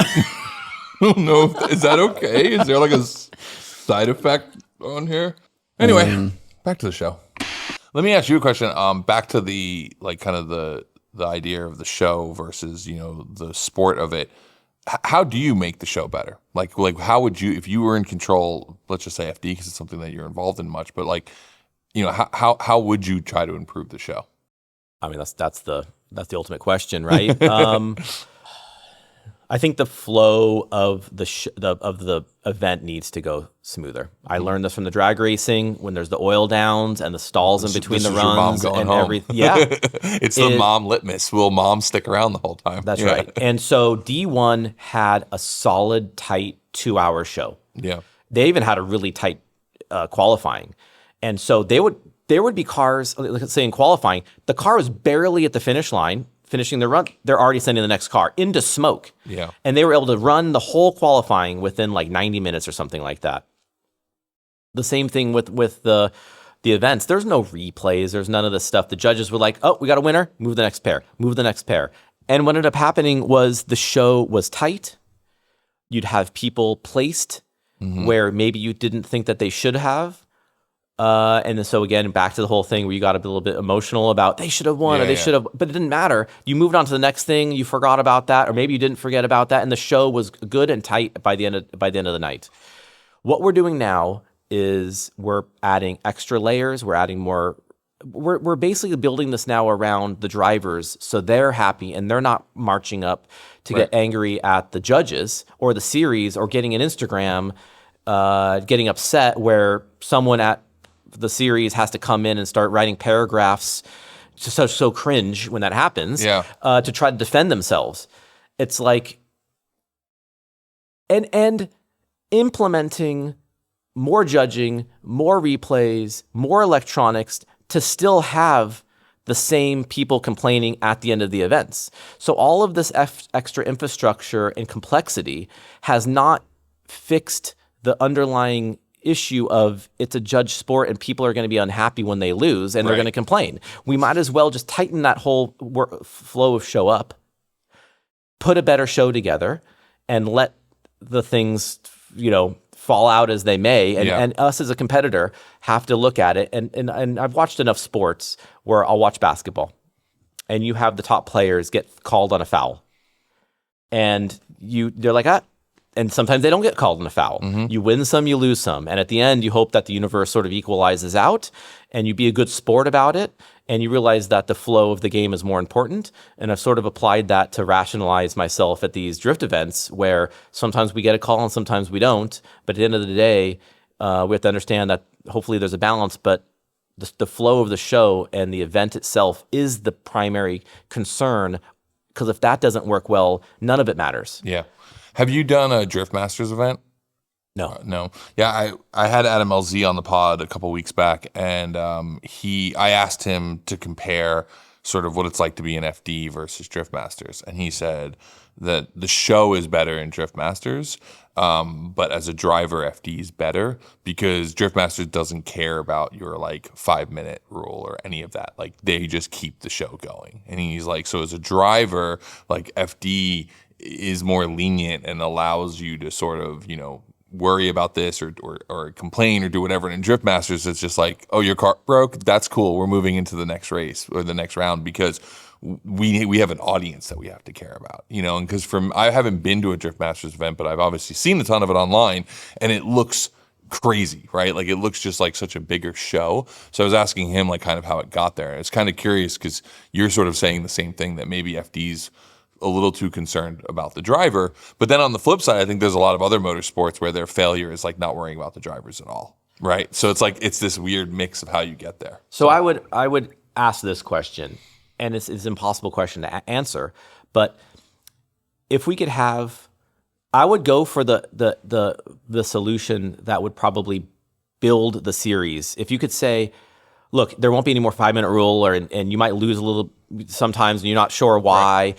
But the series can be twice as big, 3 times as big, 5x, and it's a real thing. Absolutely. And then some drivers will not conform to that and not want to compete anymore. Yeah. But you might be missing out on a big growth.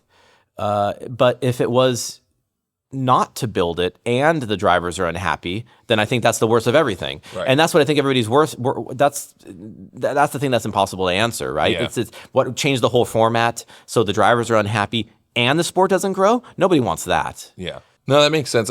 Shifting gears a little bit, but sort of in the same mindset. One of the questions I've been asking everybody who's been around for a little bit, not like guys like Nads, although he's been around a lot longer than us have. Where do you think sort of the health of the entire, industry is for us? When I say industry, I mean car culture. So not just drifting, but just like everything that's going on. We've all lived through sort of these different peaks and moments.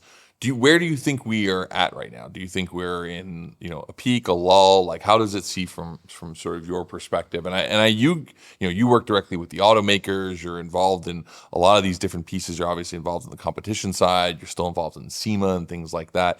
How do you see like the general health of, where we're at the moment compared to, your experiences from the 90s all the way till now?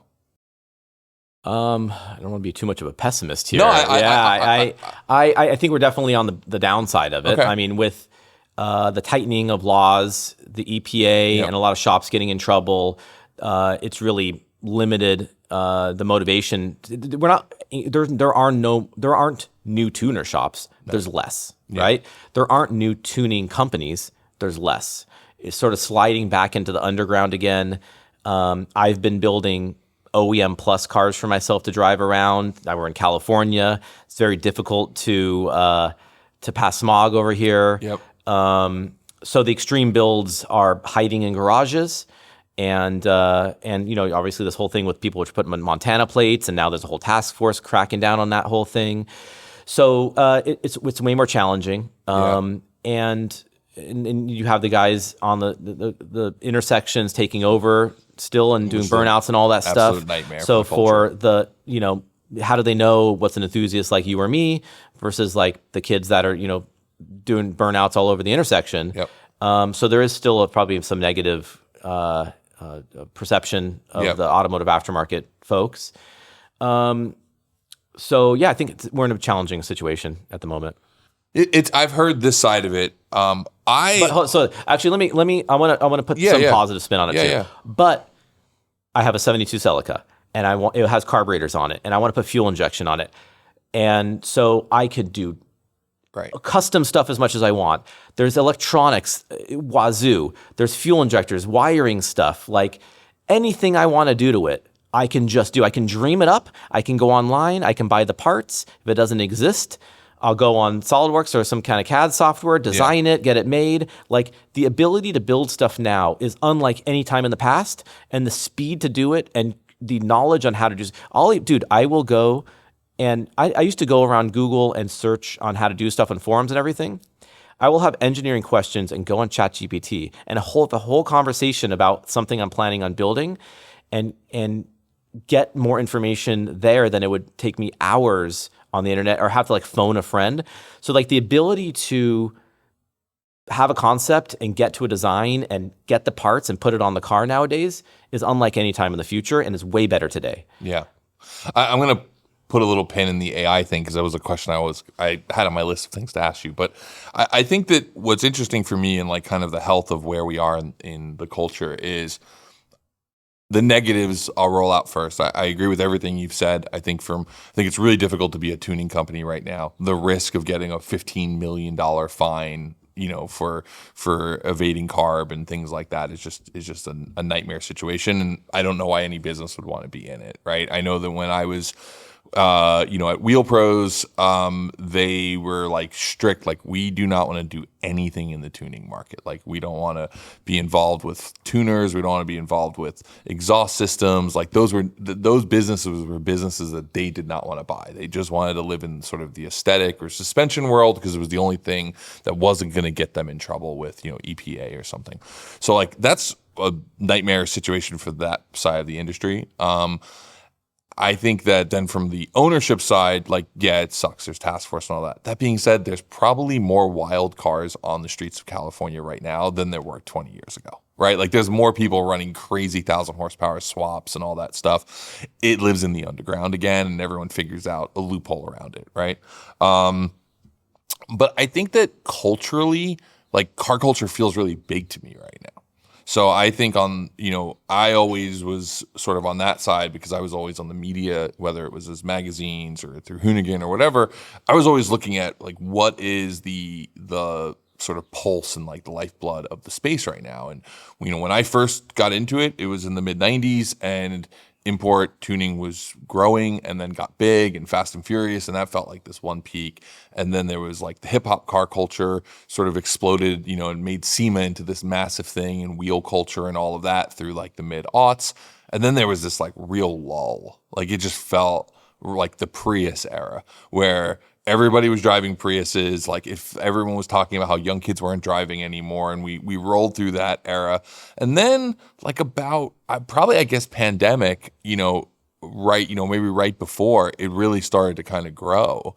And a lot of times I think like, man, we ran Hoonigan during sort of like the malaise, like slowdown era. Like, yeah, it felt big to all of us who were there. But when I was looking outside of the endemic sponsors, like nobody wanted to do automotive. Now you've got like fashion brands doing automotive. You've got, all these other people, and not just automotive, but like our culture, right? You're seeing, people using golden era JDM cars in ads that have nothing to do with car culture, right? You can go to a coffee shop and there's a 911 parked inside of it, and they don't even know the spec on the car, right? And it's like, as a culture, that has really gotten to an interesting place. And then the other part, and I think that's a positive. I think one of the negatives, again, though, is I don't know what the future enthusiast car is, right? Like an enthusiast car was always a car that was like 10 years old because it was now affordable and you could get into it, right? For you, it was, Civics. For me, it was Volkswagen Golfs. These were approachable cars. I don't know what the modern approachable car is outside of the twins or the BRZ and the GT86. Like that's really the only current car in the marketplace that hasn't really become a car that feels like it's too big, too heavy, too numb. Doesn't really feel as much like an enthusiast car in the lower price point. I think like that's certainly a negative side of it. But then to your last point, like I can get a 3D printer and like make stuff. Like that's incredible. I wish I could have done that when I was into RC cars. I mean, think about when you were like being able to do something like that even at that young age. So I don't know. It's an interesting one, and I don't know which. I don't know the answer to it, because while culturally it feels like it's exploding, I do know that when that happens, sort of like a tidal wave, the water eventually pulls back out, like the trend pulls back out, and we end up in that era of Priuses again, where the trend goes the other direction. And then all we're faced with is all these other problems that we have. So I don't know. It's an interesting one. I just like to ask those who've been through it a bit, because I think everyone has a different vision. You and Nads have a similar one, that things are on the down. I think things are on the up, but maybe I'm just trying to be an optimist. Yeah, well, look, bagged on the kids doing burnouts in intersections and stuff. But the word I just said, kids. Yeah. And so I'm starting, like all the Infinities and the 350Zs and all the VQ cars. Yeah. No, but it's clearly a surge in those. Yeah. There's a surge in the Mopar stuff. Yep. And I'm starting to see a bunch of old 90s Hondas on the road again. Yeah, oh yeah. And they're young kids in those things. Yeah. Like they're teenagers, early 20s. Yep. So, yeah. I mean, as bad as the takeover thing is, there is... And like I'm really not a fan of what it's done, because it's so like, and I hate to be, we're like old being like, when we street raced, we did it with with class, and we were composed, and we didn't take the risks, but there was a reality to it, because it was like in the dark industrial parks, so there was no one there. Like this is a completely different space where it is, and I've talked about this probably too much on the pod, but unfortunately I think it's just this thing that we're all trying to kind of figure out and deal with. Because for me, and when I worked with the sheriff's department here in Los Angeles, it was like, I want to be able to just give these kids a place to do it and have it be something that's legal, and that's why we were doing the Burnyard stuff at Irwindale. But we quickly realized that the people who were showing up to our events were not the same people who were showing up to the takeover. It was like part of what made the takeover cool to them was that it was illegal and it was disruptive. And like, it wasn't disruptive to go to Irwindale and pay $10 and sit in the stands and watch it. Like, it wasn't the part that I thought which was cool, which is the actual automotive, building a cool car, sliding it around and doing that. Like, that wasn't what was sort of, moving that side. But at the same time, it's like we aren't in a place right now where we're dealing with a younger generation that doesn't care about cars. They just care about cars in a way that is probably detrimental to the rest of us all caring about cars. It's like between that and, diesel trucks like, coal running and stuff like that. It's like both of those are bad for the culture as a whole. But the industry doesn't need to always. I mean, as long as there's something there and they don't, limit us with too many laws. Yeah. Then I kind of like having a little bit of an underground thing with my mod car and whatever I do. I don't know why any of us would have ambitions for it to be some big mainstream thing again. Yeah, and I don't actually think that it being mainstream has ever been good, right? I think it gets too close to the sun, and whenever that does, there's an immediate sort of backlash, and we lose a lot of rights. Right? And I think we're also forgetting that automotive aftermarket includes truck. Yep. And I can't go anywhere without looking at a modified truck. And there's cool Jeeps, Toyotas, everything. So they're all over the place. Yeah.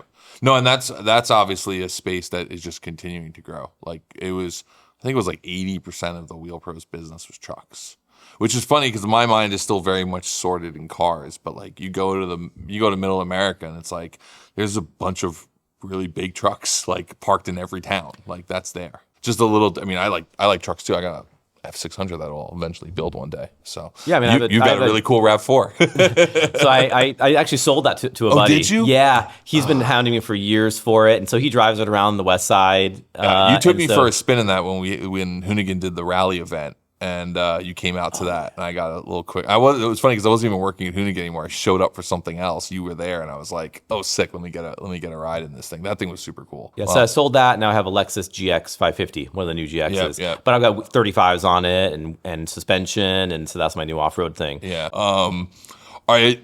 This is a complete gear shift, but about I guess about 6 years ago, so it was like 2020. You dived into YouTube. And you were on a tear. Like you did, like 6 or 7 videos in a row that were all 1 million+ views. And I will tell you, as those of us who are working in YouTube every day, we were like, who's this motherfucker? like, how did you just show up? And you were absolutely crushing it. I think I know one of the ones I remember top of my head was like 1,000 horsepower, like, Jay-Z build. I think you did a teardown of like the new inline 6. And you were doing these like really nerdy, but well sort of explained engine stuff. And then you got into more technical stuff, and you had a pretty good run on doing the YouTube stuff. I've seen you haven't done much recently, but you're still tapping in it. You obviously went to a creator summit, so you still see yourself in the creator space. That's like a whole different chapter for you. And honestly, one that I would have never have predicted, because you always were in the race car, race team, that side of it. How did that really all sort of come about? And did you really study it? Because it's not very normal for people to come out of nowhere and have that instant sort of like success on it. Yeah, I did a lot of studying. Yeah. So in high school, I took photography. Mm-hmm. We had a dark room, and so I learned some composition and some stuff. And then later, we realized, so in 2018, 2019, even before that, we realized that in order to be a professional motorsport team, you have to have a strong social presence. Yeah. And we realized that Tanner was a big pull there. Same with Frederick over the years. But the team wasn't doing that much. Mm-hmm. And if we lost a driver, like it would be difficult for us to continue, because we'd maybe start with a new driver that didn't have much social. So we should have our own. And then, so that was sort of the impetus on starting some YouTube stuff. And I looked around and said, well, what would I want to see? What do I enjoy talking about? I love engines and I love this stuff. And so I started doing some research so I started filming a YouTube video at first, and it was so overwhelming that I couldn't even get through it. And I'm like, okay, I need to stop trying to do it with cameras and editing and everything. So I just got my cell phone and I said, okay, I'm gonna do 15 seconds, and I'm just gonna do Instagram little videos, because it's before Reels and all that stuff. And so I just started, I'm gonna film something, do a little better. And so at night, I would go watch YouTube videos on how to film, about different gear. And I realized, oh my gosh, the people that were some of the best storytellers and had the best production were the people that were explaining the camera gear. because they were gearheads and they were watching. So it was this sort of like like they were building content for themselves. Like it was this weird thing. So I'm watching a video and they're talking about how the camera works, but they knew how to use cameras really well. So the way that they were framing the video and the way they were doing the voiceover with the narrating it and everything, I was like, oh, this is my format. Yeah. So I took the format of the guys that I was watching, the videos that I like to watch on learning something about cameras, and just applying it to engines. So it was somebody else's kind of format just applied to a new industry. Yeah. And people, I guess, weren't doing that. And I talked to Mickey the other day, and he's like, "Oh yeah, you did the dubbed over thing, like the narrated thing." And he's like, "That was the thing you just didn't do." And I was like, "Oh, I didn't know that. I just did the stuff that I was interested in because I couldn't get. I'm not good at like standing in front of a camera and just being able to rattle off an entire YouTube video for 15 minutes. So I'd film the whole thing. I would edit it so it told a story visually first, and then I would narrate over it. But I'd have like 50 takes. And then so I would spend, hours editing my audio and putting it into something that was you could actually listen to. Yeah. And then that was sort of the concept that I came up with. No, we were all surprised because it was one of those, like, all of a sudden you're looking at, top videos in the automotive section, and it's like Donut, Hoonigan, Steph Papadakis. We're like, wait, what? Like, what did he make? Like, wasn't he just on our show last week? Like, what is he doing? And it was cool to see. And I remember reading like the comments. I think there was just something kind of like oddly therapeutic and soothing listening to you explain stuff that is pretty high tech and nerdy, but in a way that people were learning. And like, that's just it's a huge spot in the YouTube space, which is like educational stuff just does so well. And if it can be, that sort of cross the line of education and entertainment, that like infotainment world, it's like, it checks all the boxes, right? So I did enjoy doing it. I still would enjoy doing it now. But the reason I've tapered off is I just don't want to film my life. Yeah, I feel that. Yeah, and so I literally saw what the future had in store for me, and I had a couple of conversations with TJ Hunt, Adam LZ, and realized from their stories on how much there is really the YouTube treadmill. Mm-hmm. And I looked into the future and said, I don't want to do that. And the moment I did that, the motivation just dropped, and sorry, and if people love the videos, and I tell you, I really do like making them, and we talk about it on this pod all the time, the YouTube trap, right? It's like Vinny and I talk about it, that every week you got to do it. It's the hamster wheel. I talked about it with LZ last time. Like, it's just the way the platform works is like, to be successful, you just have to keep cranking out more and more and more. And the reality is that eventually you end up cranking out stuff you don't want to make, and that doesn't feel good, right? Like, to be in this thing where you're like, oh, I didn't enjoy making this, but I had to make it because I had to have an upload. Otherwise I was going to lose my viewership and all of that. So like, and it's also the I think at a certain point too, it's like, how much of your life do you want in front of camera, or to be kind of like attached to that? Yeah, I can't believe. I mean, you've put your wife in there. I think maybe you've had some pictures of your kids and doing this. And I watch folks do that, and I'm like, oh, that's just my style. Not my style. Like, I'll show you all the tricks on my race car and stuff like that. Yeah. But at some point, I want to be able to turn. I mean, some people's lives get really, really there. Like, as Hudson's gotten older, like, I kind of make sure if you see him, you're just seeing the back of his head, and he's not really like involved in stuff. Ashley exited out of content pretty quickly at Hoonigan. She did a couple things and was like, yeah, this isn't what I want to do. So, and for me, I never really wanted to be in front of camera. I enjoy the behind the camera thing, but, I enjoy podcasting too. But all right, so I know you've got a heart out. I'm going to ask you one last question. I read an interview you did, and you said that you looked up to Robbie Gordon because Robbie Gordon did it all.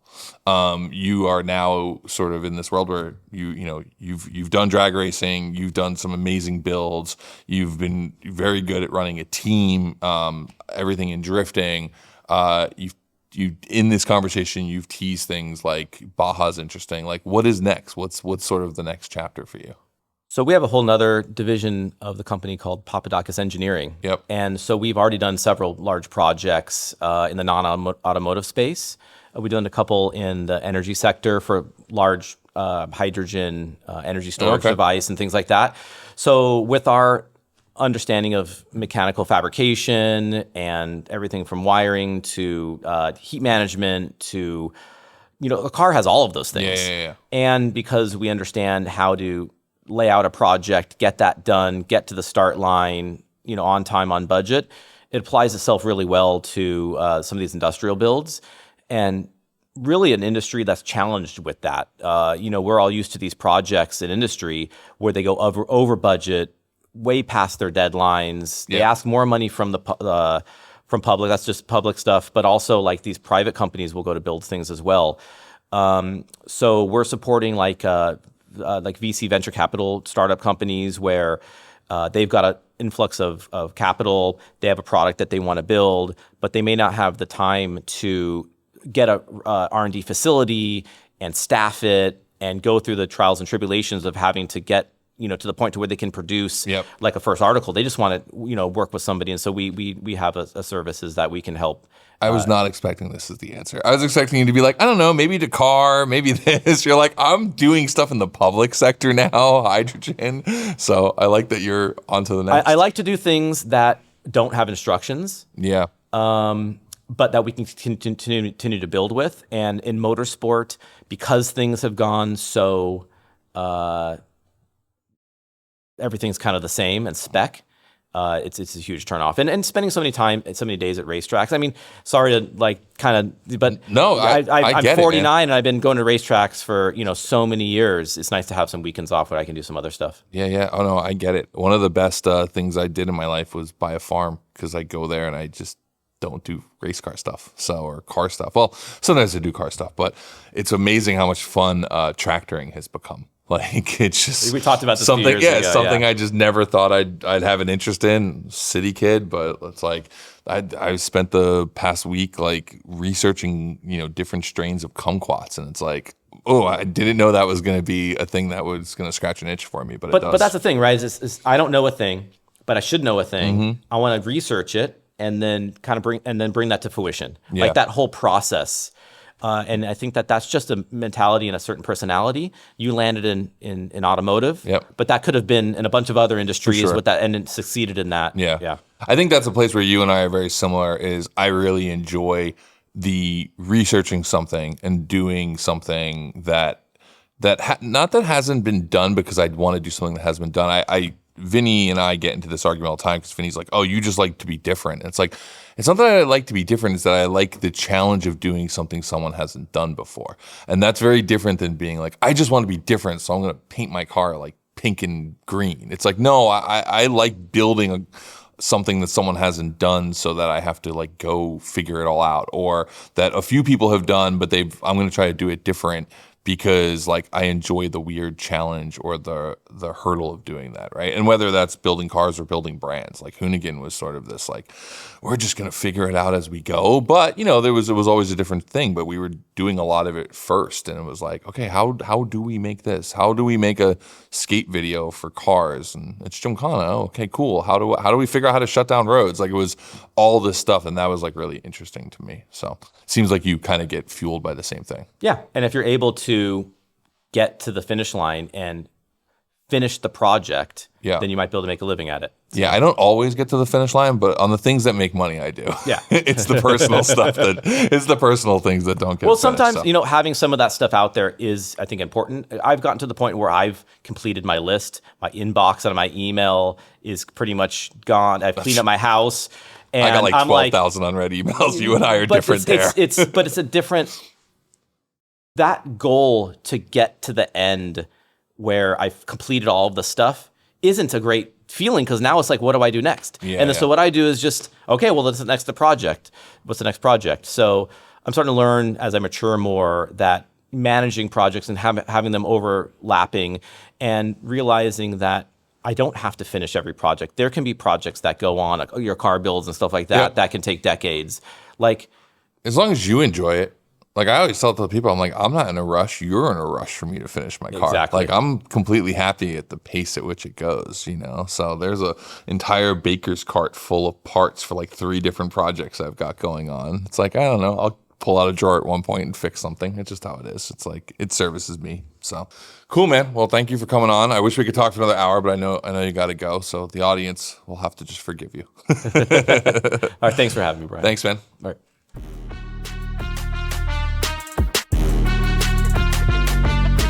The mailbox is full. The mailbox is full. The mailbox is full and cannot accept any messages at this time. Goodbye. Goodbye. Of all the sunglass companies out there, you might ask, why Heatwave? Aside from them being friends of mine, they just make great shades. Awesome styles, cool collabs, smart tech. They even have extra large sizes for big heads like me. And for those of you wearing this on the job, they make ANSI Z87 spec safety glasses too. But what really attracts me to Heatwave is that they are physically a part of our culture. You will find them everywhere, from King of the Hammers to Formula Drift. You'll see everyone wearing Heatwaves at your local track day event. Damn, you might even turn laps with the co-founder Justin, because they're one of us. So one more reason to choose Heatwave Visual to fix your face. I'm a tool dork. My obsession might even dwarf my addiction to cars. I love collecting unique and specialty tools, which is how I initially fell in love with Wera. First off, they just make aesthetically pleasing tools. They feel good in your hand, they have a great finish, their sizes are universally color-coded, and they are super strong. In 2 decades, I've never broken a tool from Wera. I wish I could say the same about my other tools. But the thing I like the most about Wera is that they create clever solutions for your wrenching woes, because you need over-engineered tools to work on today's over-engineered cars. So if you're ready to step up your tool game, whether it's the Zyklop ratchet or the Joker wrenches, find them at weratools.com. All anyone wants to talk about nowadays is how great 90s car culture was. But what everyone forgets is how bad our slammed cars rode on crappy lowering springs. At the time, that's all my wallet could muster. But when I finally did step up and get some proper coilovers, I went for KWs and never looked back. I've been running their stuff for over 2 decades now, in everything from my 911 to my RS2. I even have a custom set in my Land Rover Discovery. And yes, that bloody thing does finally run. Anyway, because of my long history with them, I am very excited to announce KW as the newest partner in this whole podcast syndicate thing I'm building. Anyway, check them out, kwsuspensions.com.